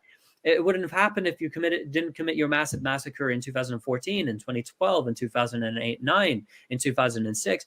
It wouldn't have happened if you just left people to live. It would have never have happened if you just let the people live. As Dave's, go ahead. No, I finished the point. Oh, sorry. Just a little bit of delay for me on the side. But so as Dave Smith said, which I think is a powerful point, that if the Israeli government truly did want peace, as they pretend to, which their own statements, especially now, there is no two-state solution. They've come out of the gate with that now, even though, as you know well, it's always been the reality that they've actively tried to stop that, as even that Haaretz point makes, where they funded Hamas to make sure that they didn't get that state. It's very simple. And he said he's proud of that today. But the interesting point that Dave Smith argued, should they have wanted peace, they could have used this. Like after October 7th, if the argument is that Hamas is the bad guy and we want to make peace with the good people of Palestine, that they could have used this moment to say, look, here's a real two-state solution. Like, on the back of this horrible thing that we argue we have every right to just do what they're doing now. And we offered a real solution that was genuine, like as if that would actually happen from these groups, and that they would accept that and then make peace with the Palestinians and together fight Hamas. Like, that would literally change the world in many different ways, right? Because of how much this topic influences so many things. But of course, that's not what happens. Like you said, they don't even go to the UN to legally justify what they do. They just jump right over and commit genocide, and all the rulers of the world completely go along with it, as even their peoples push back on it. It's just very clear to everybody, I think, right now, that this is genocide. And to that point, there is an endless amount, as you've seen. And again, brother, if you need to jump off, go ahead. But I'd love for you to stick around. Abu Bakr Hussein points out 322 fully sourced examples of dehumanizing, pro-genocidal, ethnic cleansing statements, as you've well covered and we've all pointed out. And this is actually really in depth if you want to dive through it. And here's a clip I'll play from Decensored News. Israeli historian Raz Siegel says Israel is very deeply immersed in a genocidal discourse. He says, where we see clear incitement to genocide, a crime in and of itself under the Geneva Convention, you don't need a degree in comparative literature to interpret these kinds of signs and statements. So I think this is an important clip. That, again, we can elaborate more on, perhaps, is incitement, right? Which is, again, a different crime in the Genocide Convention. That's Article 3, but related. So incitement to genocide, which usually happens actually in media discourses, but also in political discourses, or sometimes in public spaces in various ways. And it's important to say that Israel today, and anyone who follows Hebrew language sources, and they're all over social media today, and the Israeli media, Israel is, very deeply immersed in a genocidal discourse. We see this in the media, in the Israeli media since 7th of October. We see this in politics. We see this in public spaces. And I'm talking about, huge signs hanging on the bridges of the Tel Aviv freeway right after the 7th of October, calling to flatten Gaza, to destroy Gaza, written on them directly that the image of triumph would be 0 people in Gaza. So very direct, again, very explicit. It does not, you don't need a degree in comparative literature to interpret these kinds of signs and statements. In the media discourse and in the political discourse in Israel after 7th of October, we see clear incitement to genocide, right? Clear incitement to genocide. And all this has been widely published, and we can, I can repeat some of the quotes here if needed. But it's important to say that, one of the cases that comes close to this kind of society immersed in a genocidal discourse perhaps is Rwanda, and the Rwanda genocide in 1994, that as the genocide was unfolding, right, we had journalists and radio people inciting for genocide, for the murder of Tutsis in that case. And it's important to say that in the ICTR, in the post-genocide trials, in the case of Rwanda, there was also a media case where journalists indeed stood trial and were convicted for incitement to genocide. So that's another element that actually differentiates genocide from other crimes in international law. And again, we see here, like the issue of intent, which is in Article 2 and refers to people with what's called command authority in international law. So state leaders, war cabinet ministers and senior army officers. Also, their statements are very clear, explicit, and unashamed. Also, incitement in Israel is clear, explicit, and unashamed. Just to give a recent example, journalist Tzvi Chazkeli on Channel 13 on the TV in Israel just openly, outright said that he thinks that at the beginning Israel made a mistake because it should have the Israeli attack on Gaza should have been much more actually violent and severe, and it should have killed 100,000 Palestinians.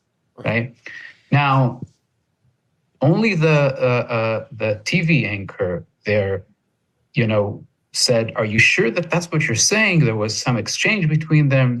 Is this?" All the other people there sitting had nothing to say, and the official response of Channel 13 of the Israeli TV to that was that it's that we're just expressing the plurality of positions in Israeli society, right? So this is outright, unashamed, right? It's very common today. It's in Israel.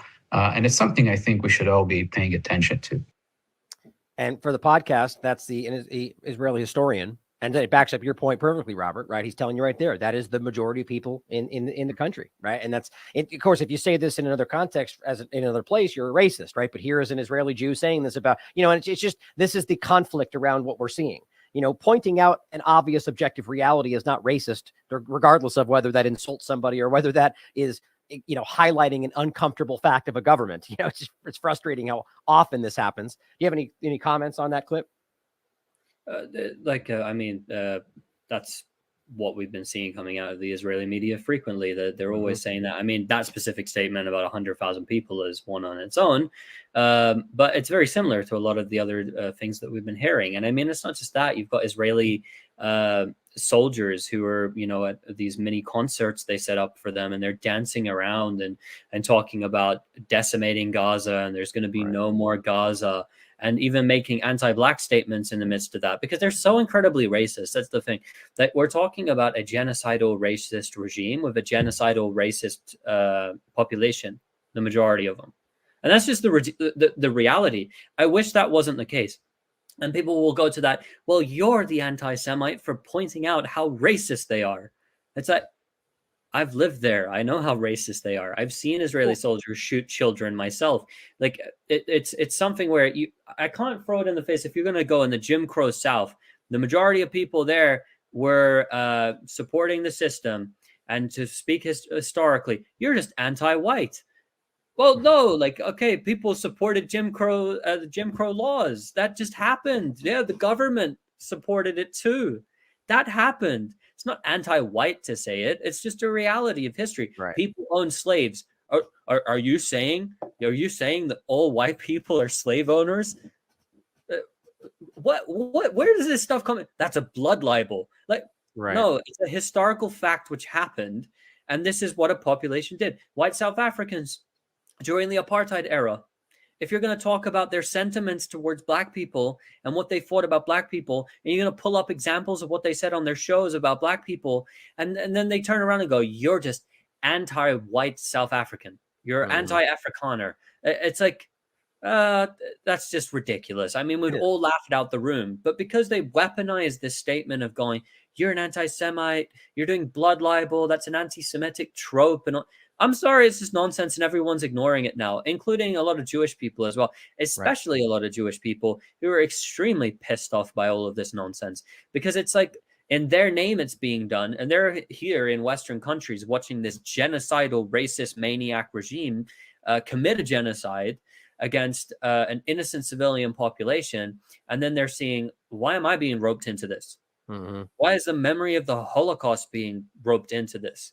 They're sitting there and they're thinking that. And that's why you see so many young Jewish people, especially, coming out and speaking against this, because they're like, oh my God, again, I'm being roped into this, into war crimes and bombing civilians and killing children.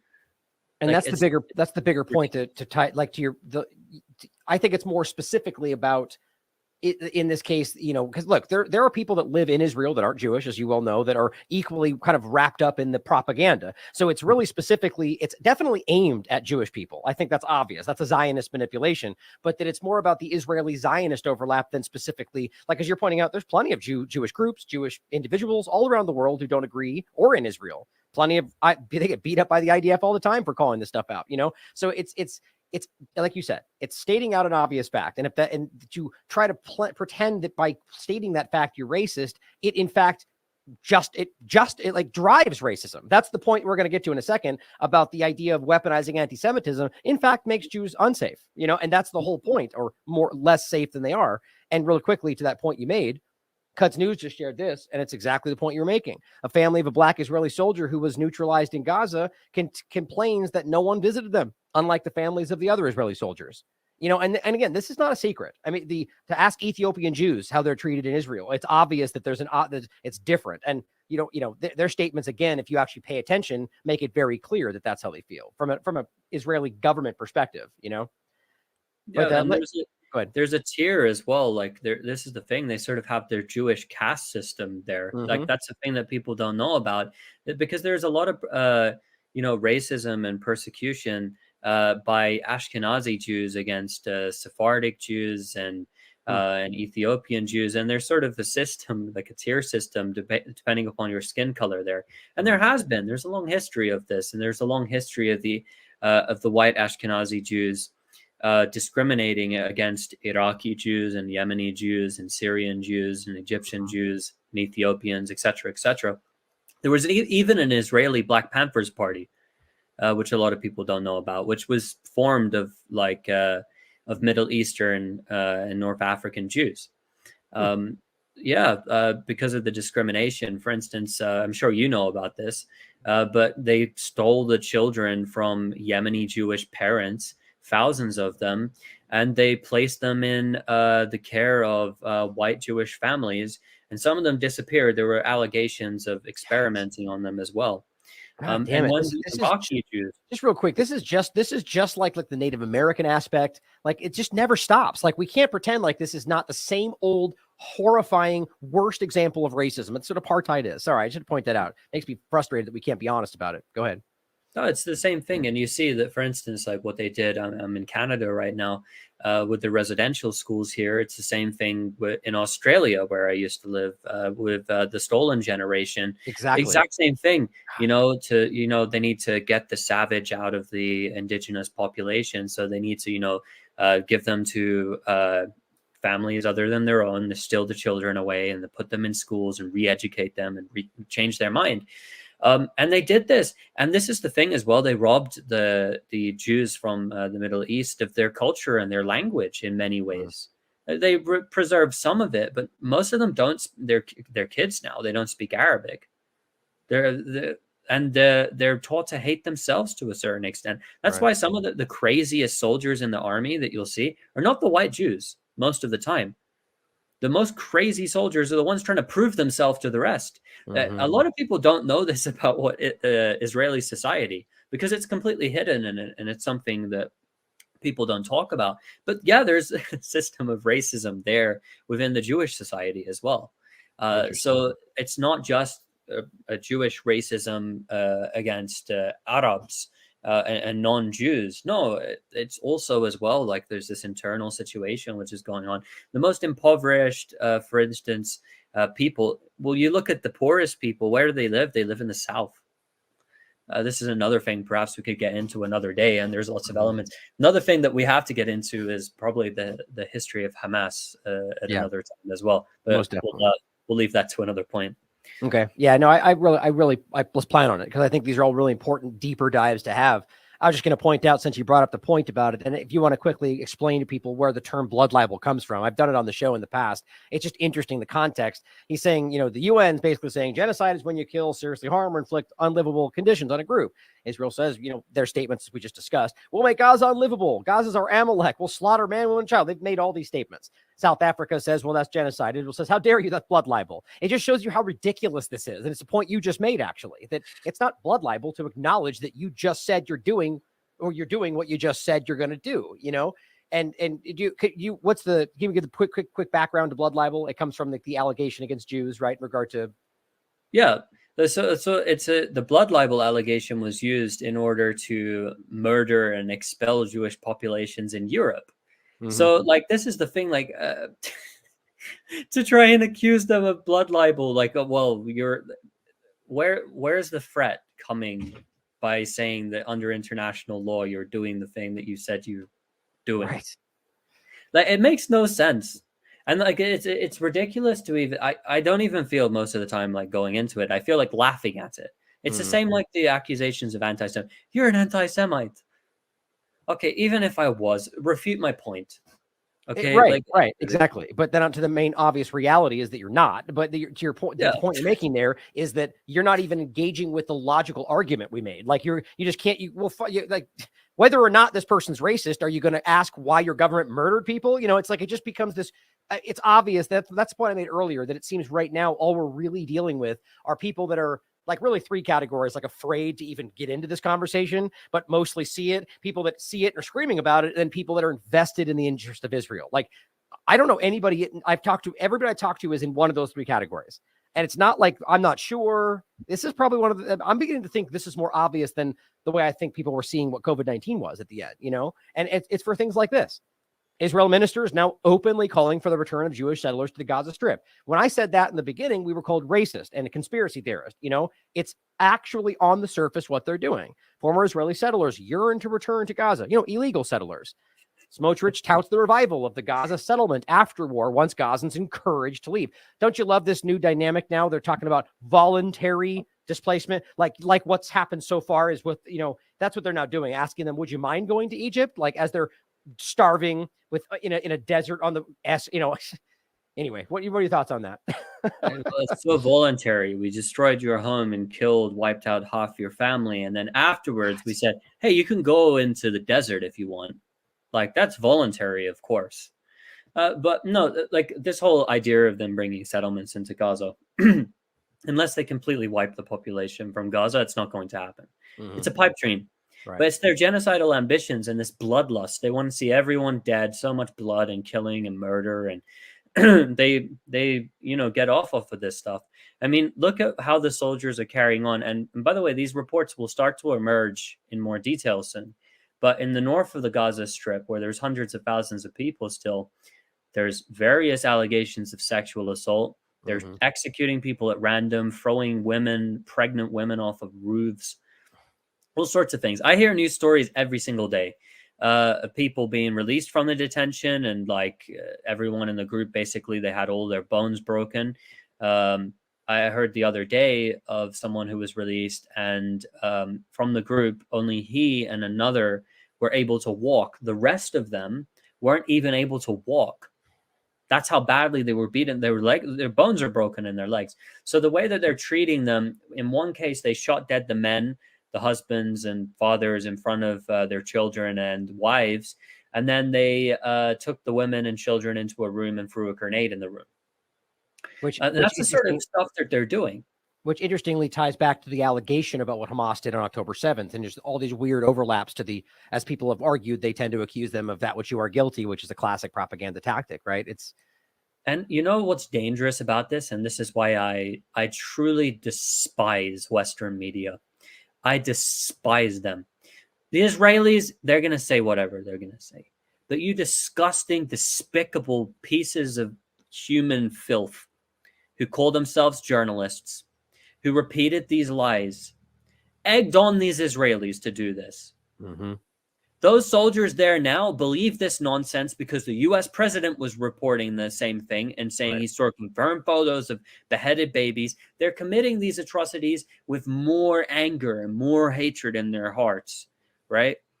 Because they believe all this nonsense crap that they say about October 7th. Oh, they mutilated the woman's body, and the Hamas fighters were gang raping and throwing around the breasts and beheading the women and hanging the baby on clothing lines and beheading all of the babies, 40 babies, and everything that you can imagine. This is the most disgusting made up nonsense that you've ever heard. And they repeat it constantly. And then this whole thing that the New York Times and every other media outlet in the West, like, well, there is proof. Where's the proof of the mass rapes? I want an independent investigation, by the way. If it happened, 100%, you're going to get a condemnation from me. Right. I'm not going to sit here and justify that. That's disgusting. There's no way to justify that. However, is there a single person? This is what they say to you when you go, okay, where's the females? They say, believe all Israeli women. Okay, where's the Israeli woman that's alleging that she was sexually assaulted and raped. Right. There are none. It's In the they're one only case, claiming to relay what they say is what they're claiming. That's it.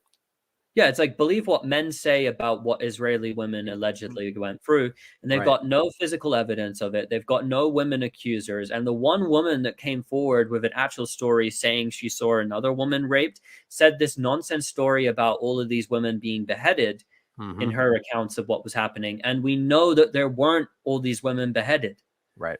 So obviously she's a known liar. I'm showing this on for the podcast, the Haaretz article where they literally break this down, and it's the title is the Hamas and by the way, the Hebrew version of this is way more important than the one that came out in English, which waters it down. The Hamas massacre led to the spread of horror stories, not all of which happened in reality. And I'll include this as always, but you can read through these. This is the one that's behind the way. I'll have to get the Wayback Machine version. But the point is that in this article, they openly discuss what you're saying, Robert, the fact that there were no beheaded people, there were no, specifically, there's no proof. Evidence, you could argue, is an allegation as a person, people seeing certain things, but no proof of rape, no proof of beheaded babies, let alone human beings in the context of the, even Owen Jones from The Guardian made that statement. This is an important one. Actually, I'll do this real quick since I want to show this. The guy from Zaka, right? That group that's been, this individual has been specifically the one who's been going around and repeating the story over and over. And it's not true. Even Haaretz says very clearly that the idea that a baby put in an oven didn't happen, as well as the fact that the mother's stomach being cut open, that didn't happen either. And that's this guy right here. He continues to go around and make these statements to this very day. And they make it in this very article. They say that's just not true. It did not happen. I just find it crazy that they just continue to double down, on the evidence. And the rape allegations I've gone really deep on in general. Like, we could probably follow up on that, but they've used images that we've proven were from 2022. I'm using basic science and medicine, or rather, I guess, health. I pointed out that the idea of the pelvis bone being broken by somebody raping somebody is near impossible. The amount of weight it takes to do that it takes like a violent car crash. And I went over this in depth in the show. And so all these things are coming out that prove that they lied or made some things happen to cover up what they did. I don't know. That's for the audience to decide, but that's a really uncomfortable reality. Now, I want to, go ahead. There's allegations as well. And when they started pushing this really hard, allegations started coming out from Palestinian women, female prisoners who were released, where they said that that the Israeli guards were raping them. So they started pushing it at this time. And Haaretz, by the way, participated in this. They said testimony after testimony. Yeah, I read the entire article, and there's not a single testimony. They haven't taken any direct testimony. This commission that was set up haven't taken a single direct testimony, yet they've already drawn their conclusions on what they say that happened in the mass rape campaign. When the woman who's heading it up, LKM Levy, I forget her first name, that's her last name, she says, oh, how dare you? I'm not going to fall into, that's a dirty game to play. You're asking me to give an estimate on how many were raped. And then, because she's like, journalists came to me, I'm paraphrasing, journalists came to me and they were asking, is it 10? Is it 100? Is it thousands? Can you give us an estimate? And I'm not going to play that game like she's morally above them. And she's connected to the prime minister's office and made legal justifications for like torture methods and all sorts of nonsense. And then she comes out like, it's the hardest thing I ever did is make these like allegations basically against Palestinians, which are the equivalent to like, look at these savages. This is why we need to kill them. Believe us. Believe Israeli men talking about Israeli women, but we're going to say Israeli women. It's like, she's an Israeli woman, but she's not the one making the allegation. Right. Well, and I'll include this. Here's the one you mentioned. I'll include this as well. And you're right. I mean, this was the main point immediately pointed out. Testimony after testimony. In this very article, they make the point that they have yet to take testimony. It's insulting. And then again, the larger point of all of this is just here. This is her speaking about this exact discussion. I think it was Max Blumenthal that originally broke this and pointed out that this image that was used on this website was old. I caught that they had deleted it from this website after that was broke. But here's the actual image right here. And it's posted on Twitter from 2022. And it got a Kurdish woman from before. And she is literally producing that image in her presentation of that woman. And, so right there alone, they're presenting this as factual information that we can prove is not true.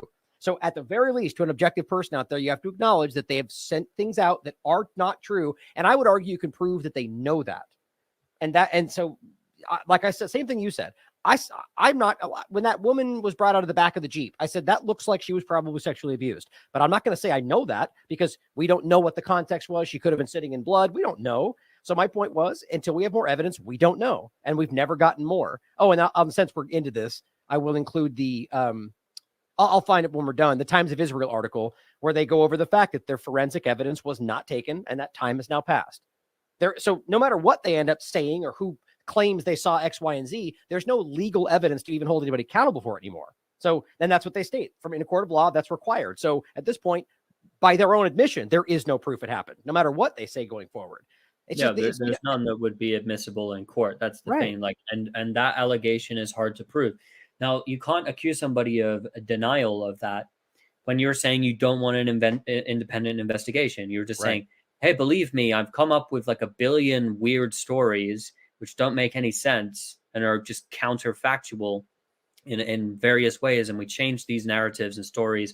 And these people who allegedly saw this stuff, it turns out many of them had said a different story at different times, or wasn't really there. Like, and like all of this comes out, and I point that out, and then Zaka, that organization which Max Blumenthal did a good piece on, where he dug into his background, and he was called the Haredi Jeffrey Epstein. Mm-hmm. So that's the guy who created this rescue organization, which has been ripping off the Israeli government and lying to them to get more funding. That goes around and tries to say, "Oh, we're heroes," but was founded by a serial rapist who raped men and women over decades.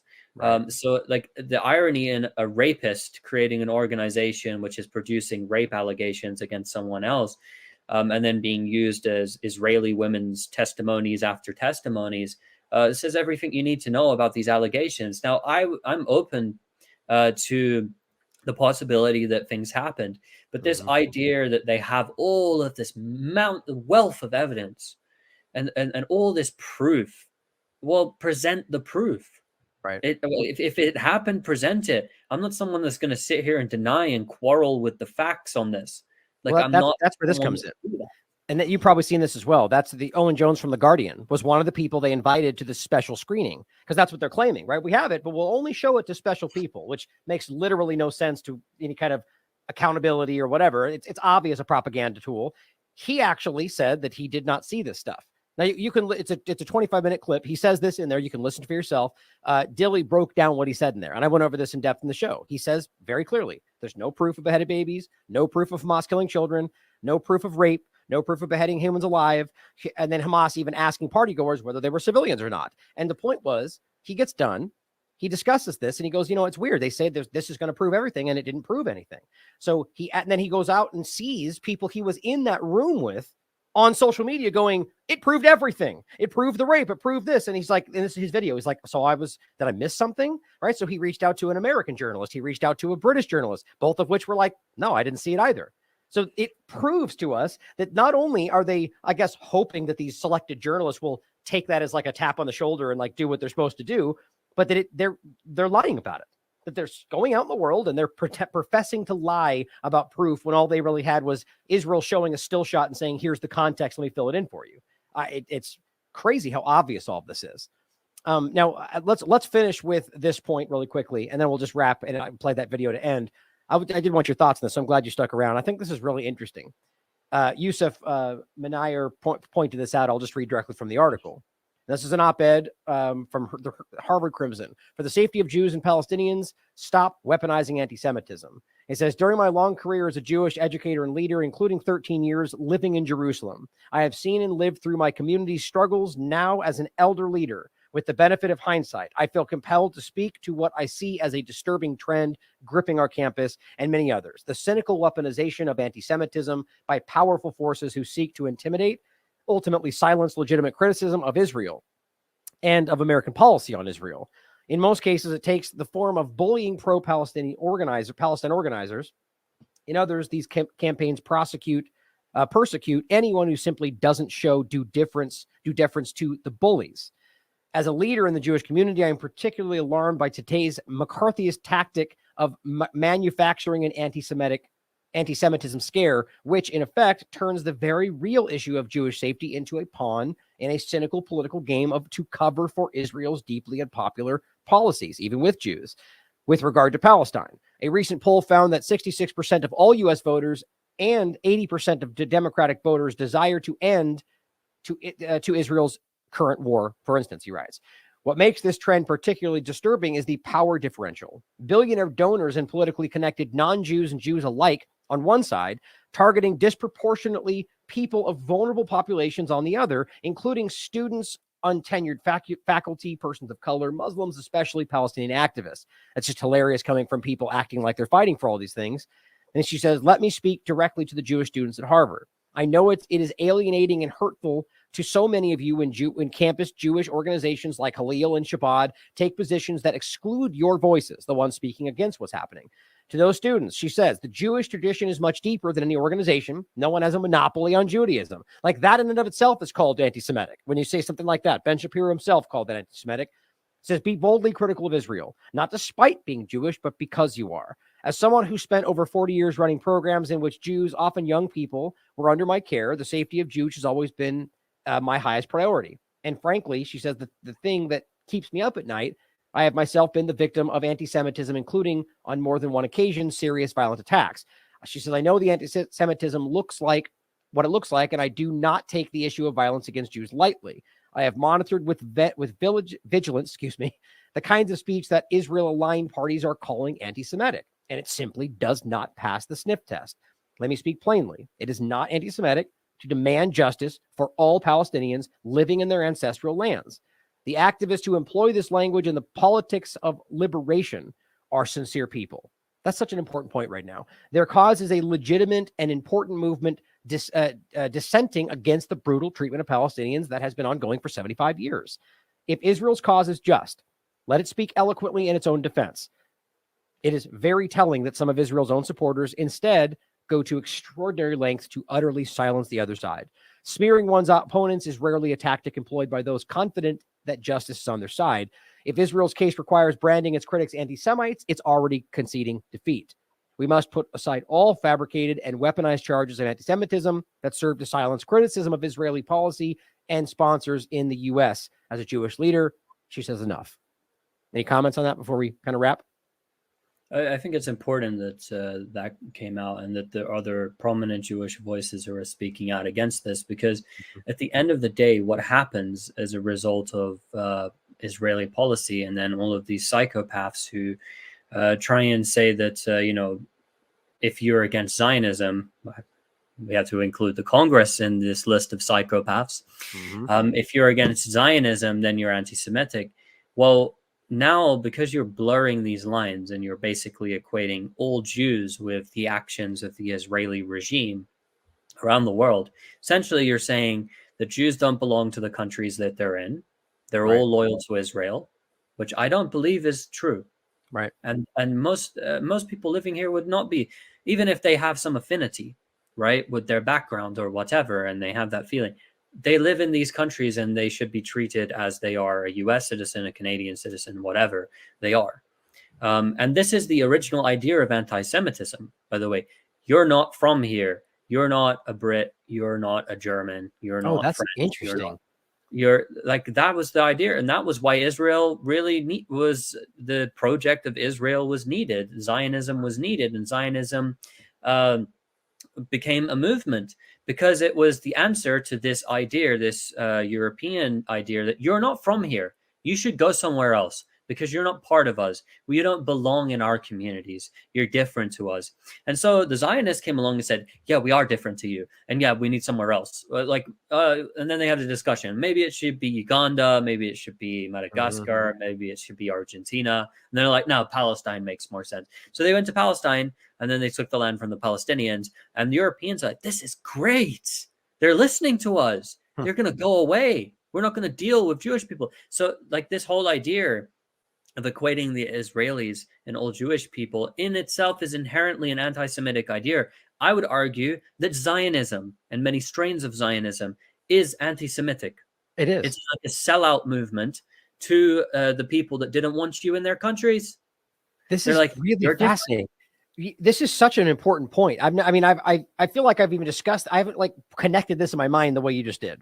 The idea how, my point that I've been really kind of hammering home for people that are finally willing to entertain these thoughts is that Zionism is very clearly using Judaism, right? It is, Orthodox Jews speak out about this. I reference Avi Shalom often in his discussions about the real history of Zionism, bombing Jews in Iraq to drive them into Israel, that kind of element to it, which to your point makes it literally then clearly they're the ones being anti-Semitic using this group. But what's fascinating that what you just said there is that it whether it started that way or not, you could just frame it as coming full circle, where it starts where they're saying it's anti-Semitic, that you're claiming that we don't belong here, that we're not part of these countries. And then an entity claiming to defend them literally enshrines the origin of anti-Semitism as the core point of who they are as a population. That's wild when you really think about how obvious it is and showing you their true intentions at the end of the day. The Zionist entity is what I'm talking about. That's fascinating. And interestingly as well, who are their best friends? All of the countries that hated them and the populations that expelled them. They're their best friends today. The biggest anti-Semites on earth are all their best friends. That's so crazy. This is the thing. The people that hate the Jewish people the most are their best friends. So it's a complete sellout movement. And then they come and they go, and the U.S. Congress accepts it, that if you're anti-Zionism, then you're for anti-Semitism. You're basically saying that all Jews are not loyal and they're not actually citizens of the United States or Canada or the UK or France or whatever, which is the problem to begin with. That's the problem to begin with, is that notion of they're not part of us. They're some foreign other and they should be somewhere else and they should get out of our. And then that leads to, obviously, when people go, okay, so if like Zionism, like anti-Semitism is anti-Zionism, well, I'm against what Israel is doing because Israel's killing and committing a genocide. So that what they're doing is they're saying, if you're anti-genocide, essentially, you're anti-Semitic. So what do you think that's going to translate to for a lot of people? People are just going to end up hating Jewish people, and you're going to have attacks on Jewish people who have nothing to do with this. So it's important that loads of voices are coming out and people are speaking about this, because it's just like you're pulling your own hair out, because these people are calling you an anti-Semite for pointing out war crimes and then their racism, and then they turn around and they're roping in populations in other countries, and as a result, there's going to be attacks on them and hatred towards them. Right. And the Israelis don't care because they're somewhere else. Well, it's the point is to make the Zionist or have it good. Blame the Jews. That's exactly why we did this, right? That's the whole argument. Right. Well, and the point you made about the Zionists, they want that. That's the thing. They want that. They want everyone. Right. Yeah, bring them all here. We need more. Expel them from their country. That's crazy. And the point being about even the dual citizen point you made there, right, is that's always been called an anti-Semitic trope. But the point you're making is that's being also enshrined by the very Zionist practices that they're enrolling. So it's self-fulfilling prophecy ultimately. Like they're creating the very thing they point at, which again, these are things that have been openly discussed. But for me, connecting it to that main point about the origin of what you called it to where we are now, I just found that connected for me. That was very insightful. So let's end with a clip from.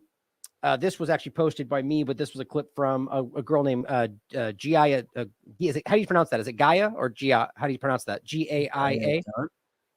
Dawn. Yeah, and she's 23 years old, and she's basically speaking out about.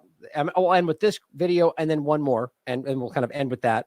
But she's saying what I just wrote. She's one of many Israeli Jews who regularly protest against the Zionist regime. Since October 7th, however, she's been repeatedly arrested and abused by the IDF for activism, which, by the way, she talks about. It's happened before, but it's gotten worse after October 7th.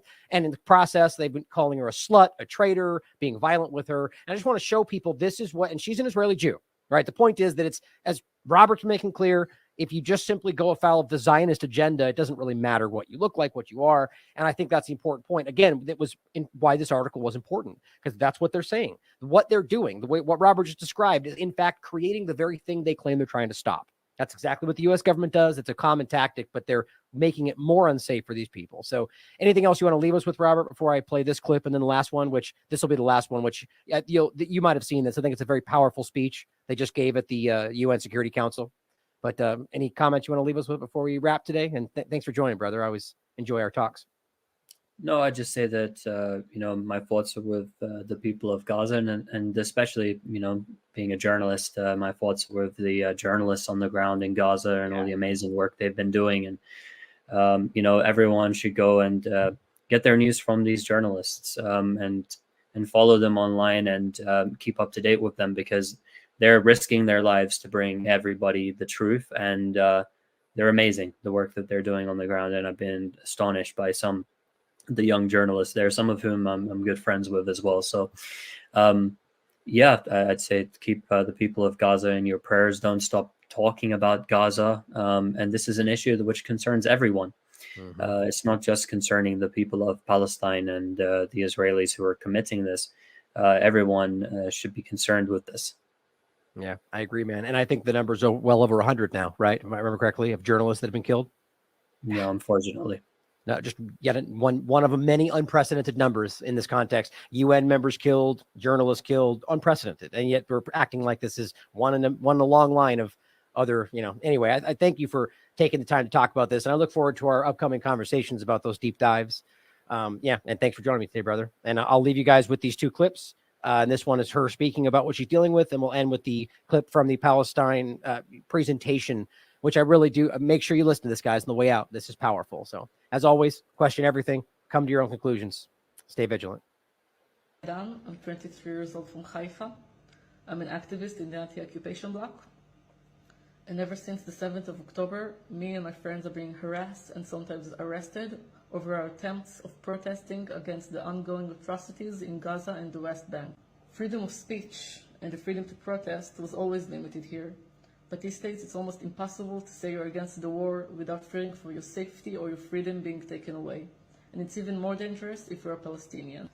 During my arrest about a month ago, because I protested in Kholef Center against the war, the cops in the station kept chanting songs about returning to Gush Katif settlement and about killing the people of Gaza. They kept calling us sluts, and they called us traitors. We cannot let them to silence us like they wish they can do, and we cannot allow ourselves to sit in silence while the people of Gaza are being massacred and the people of the West Bank are suffering in the hands of settlers and the military. I plead all who's watching to take action against the silencing of us, but most importantly, to raise your voice against the ongoing massacre in Gaza right now. Israel has reacted with disregard and disdain. Why are they getting away with murder at this unprecedented scale? Because they were never held accountable. That is why they confess to their crimes. That is why they steal our lives, our land, our resources, our money, our past, our present, and our future in broad daylight. Mr. President, one day the massacres will stop. But how will we get over it? How will we get over the mass graves, the inability to bury our loved ones, to offer them a dignified burial, seeing them in plastic bags? How will we get over 1,000 Palestinian children amputated without anesthesia? Can you hear their screams? Can you feel their pain? Can you imagine if they were your own children? How can we get over 8,000 Palestinians under the rubble? Those who were blessed to die quickly, and those who endured a terrible and terrifying death, a slow death under the rubble while we were unable to save them. How do you get over a genocide? We will be asked, nevertheless, despite all that we are enduring and all that we have endured for 75 years, to move on, to count our dead one more time, to count our wounded, our permanently disabled, the people scarred for life, the millions of victims, and move on. We will be asked to be peaceful. We will be asked to be grateful that this horrible chapter among so many other chapters, even though this one is the worst one we have gone through, is over until the next one begins. This is the ultimate expression of double standards. The other side is never asked to move on if Israelis are killed, never asked to be peaceful in such situations. This is the ultimate expression of racism, of dehumanization of our nation. We shall all be subject to the same rules, to the same expectations. We should all have our humanity recognized and respected. Those who have dared till now to find a way or another to justify what is happening in the Gaza Strip will have to endure shame forever. For those calling on our people not to seek vengeance, not to resort to violence, they must support our efforts to deliver justice. That is the path we have chosen, justice, not vengeance. But till now, that path has been obstructed in the face of the Palestinian people, and no one has ever been held accountable for the crimes committed against them. Israeli impunity cannot be allowed to survive this assault. So finally, Palestinian survivors can live with the sense that the massacres will not resume. The horrors this impunity has led to will continue occurring until this is brought to an end. Mr. President, the world is discovering the true Gaza while Israel is destroying it. They discover as Israel destroys our university and schools that we have one of the highest literacy rates in the world. They discover as Israel destroys our historic mosques and churches that we have religious diversity and a Christian community in Gaza that is an integral part of our history, our present and our future. The world discovers the name of brave Palestinian journalists and doctors as they learn they were killed. They discover about a young Palestinian generation that was able to be creative and to perform and to try to lead a life in impossible circumstances, only to face death once again. The world discovers human beings who, despite repeated assaults and a decade and a half of blockade, somehow preserved hope, cultivated it, built their homes to see them destroyed, built them once more, saw them destroyed once more, built them again, built their lives despite loss and suffering. From within the ruins, they were able to rise again, only to face death once again. They found a way back to life, only to see death and destruction haunting them once more. Until when? That is what Israel is attacking. Hope. That is its greatest enemy. The fact the Palestinian people have not relinquished hope. The ability of our people to resurrect. They want to make sure that Palestinians in Gaza have no homes to return to. They want to make sure they have no life to return to. They want to make sure that life in Gaza is no longer possible, with one aim, what they call voluntary migration. Voluntary. 21,000 people killed, half of them almost children. And by the way, we mentioned the children and the women. Many innocent men have been killed. Voluntary migration, the code name for forced displacement. These are the options for Palestinians: destruction or displacement, death or displacement.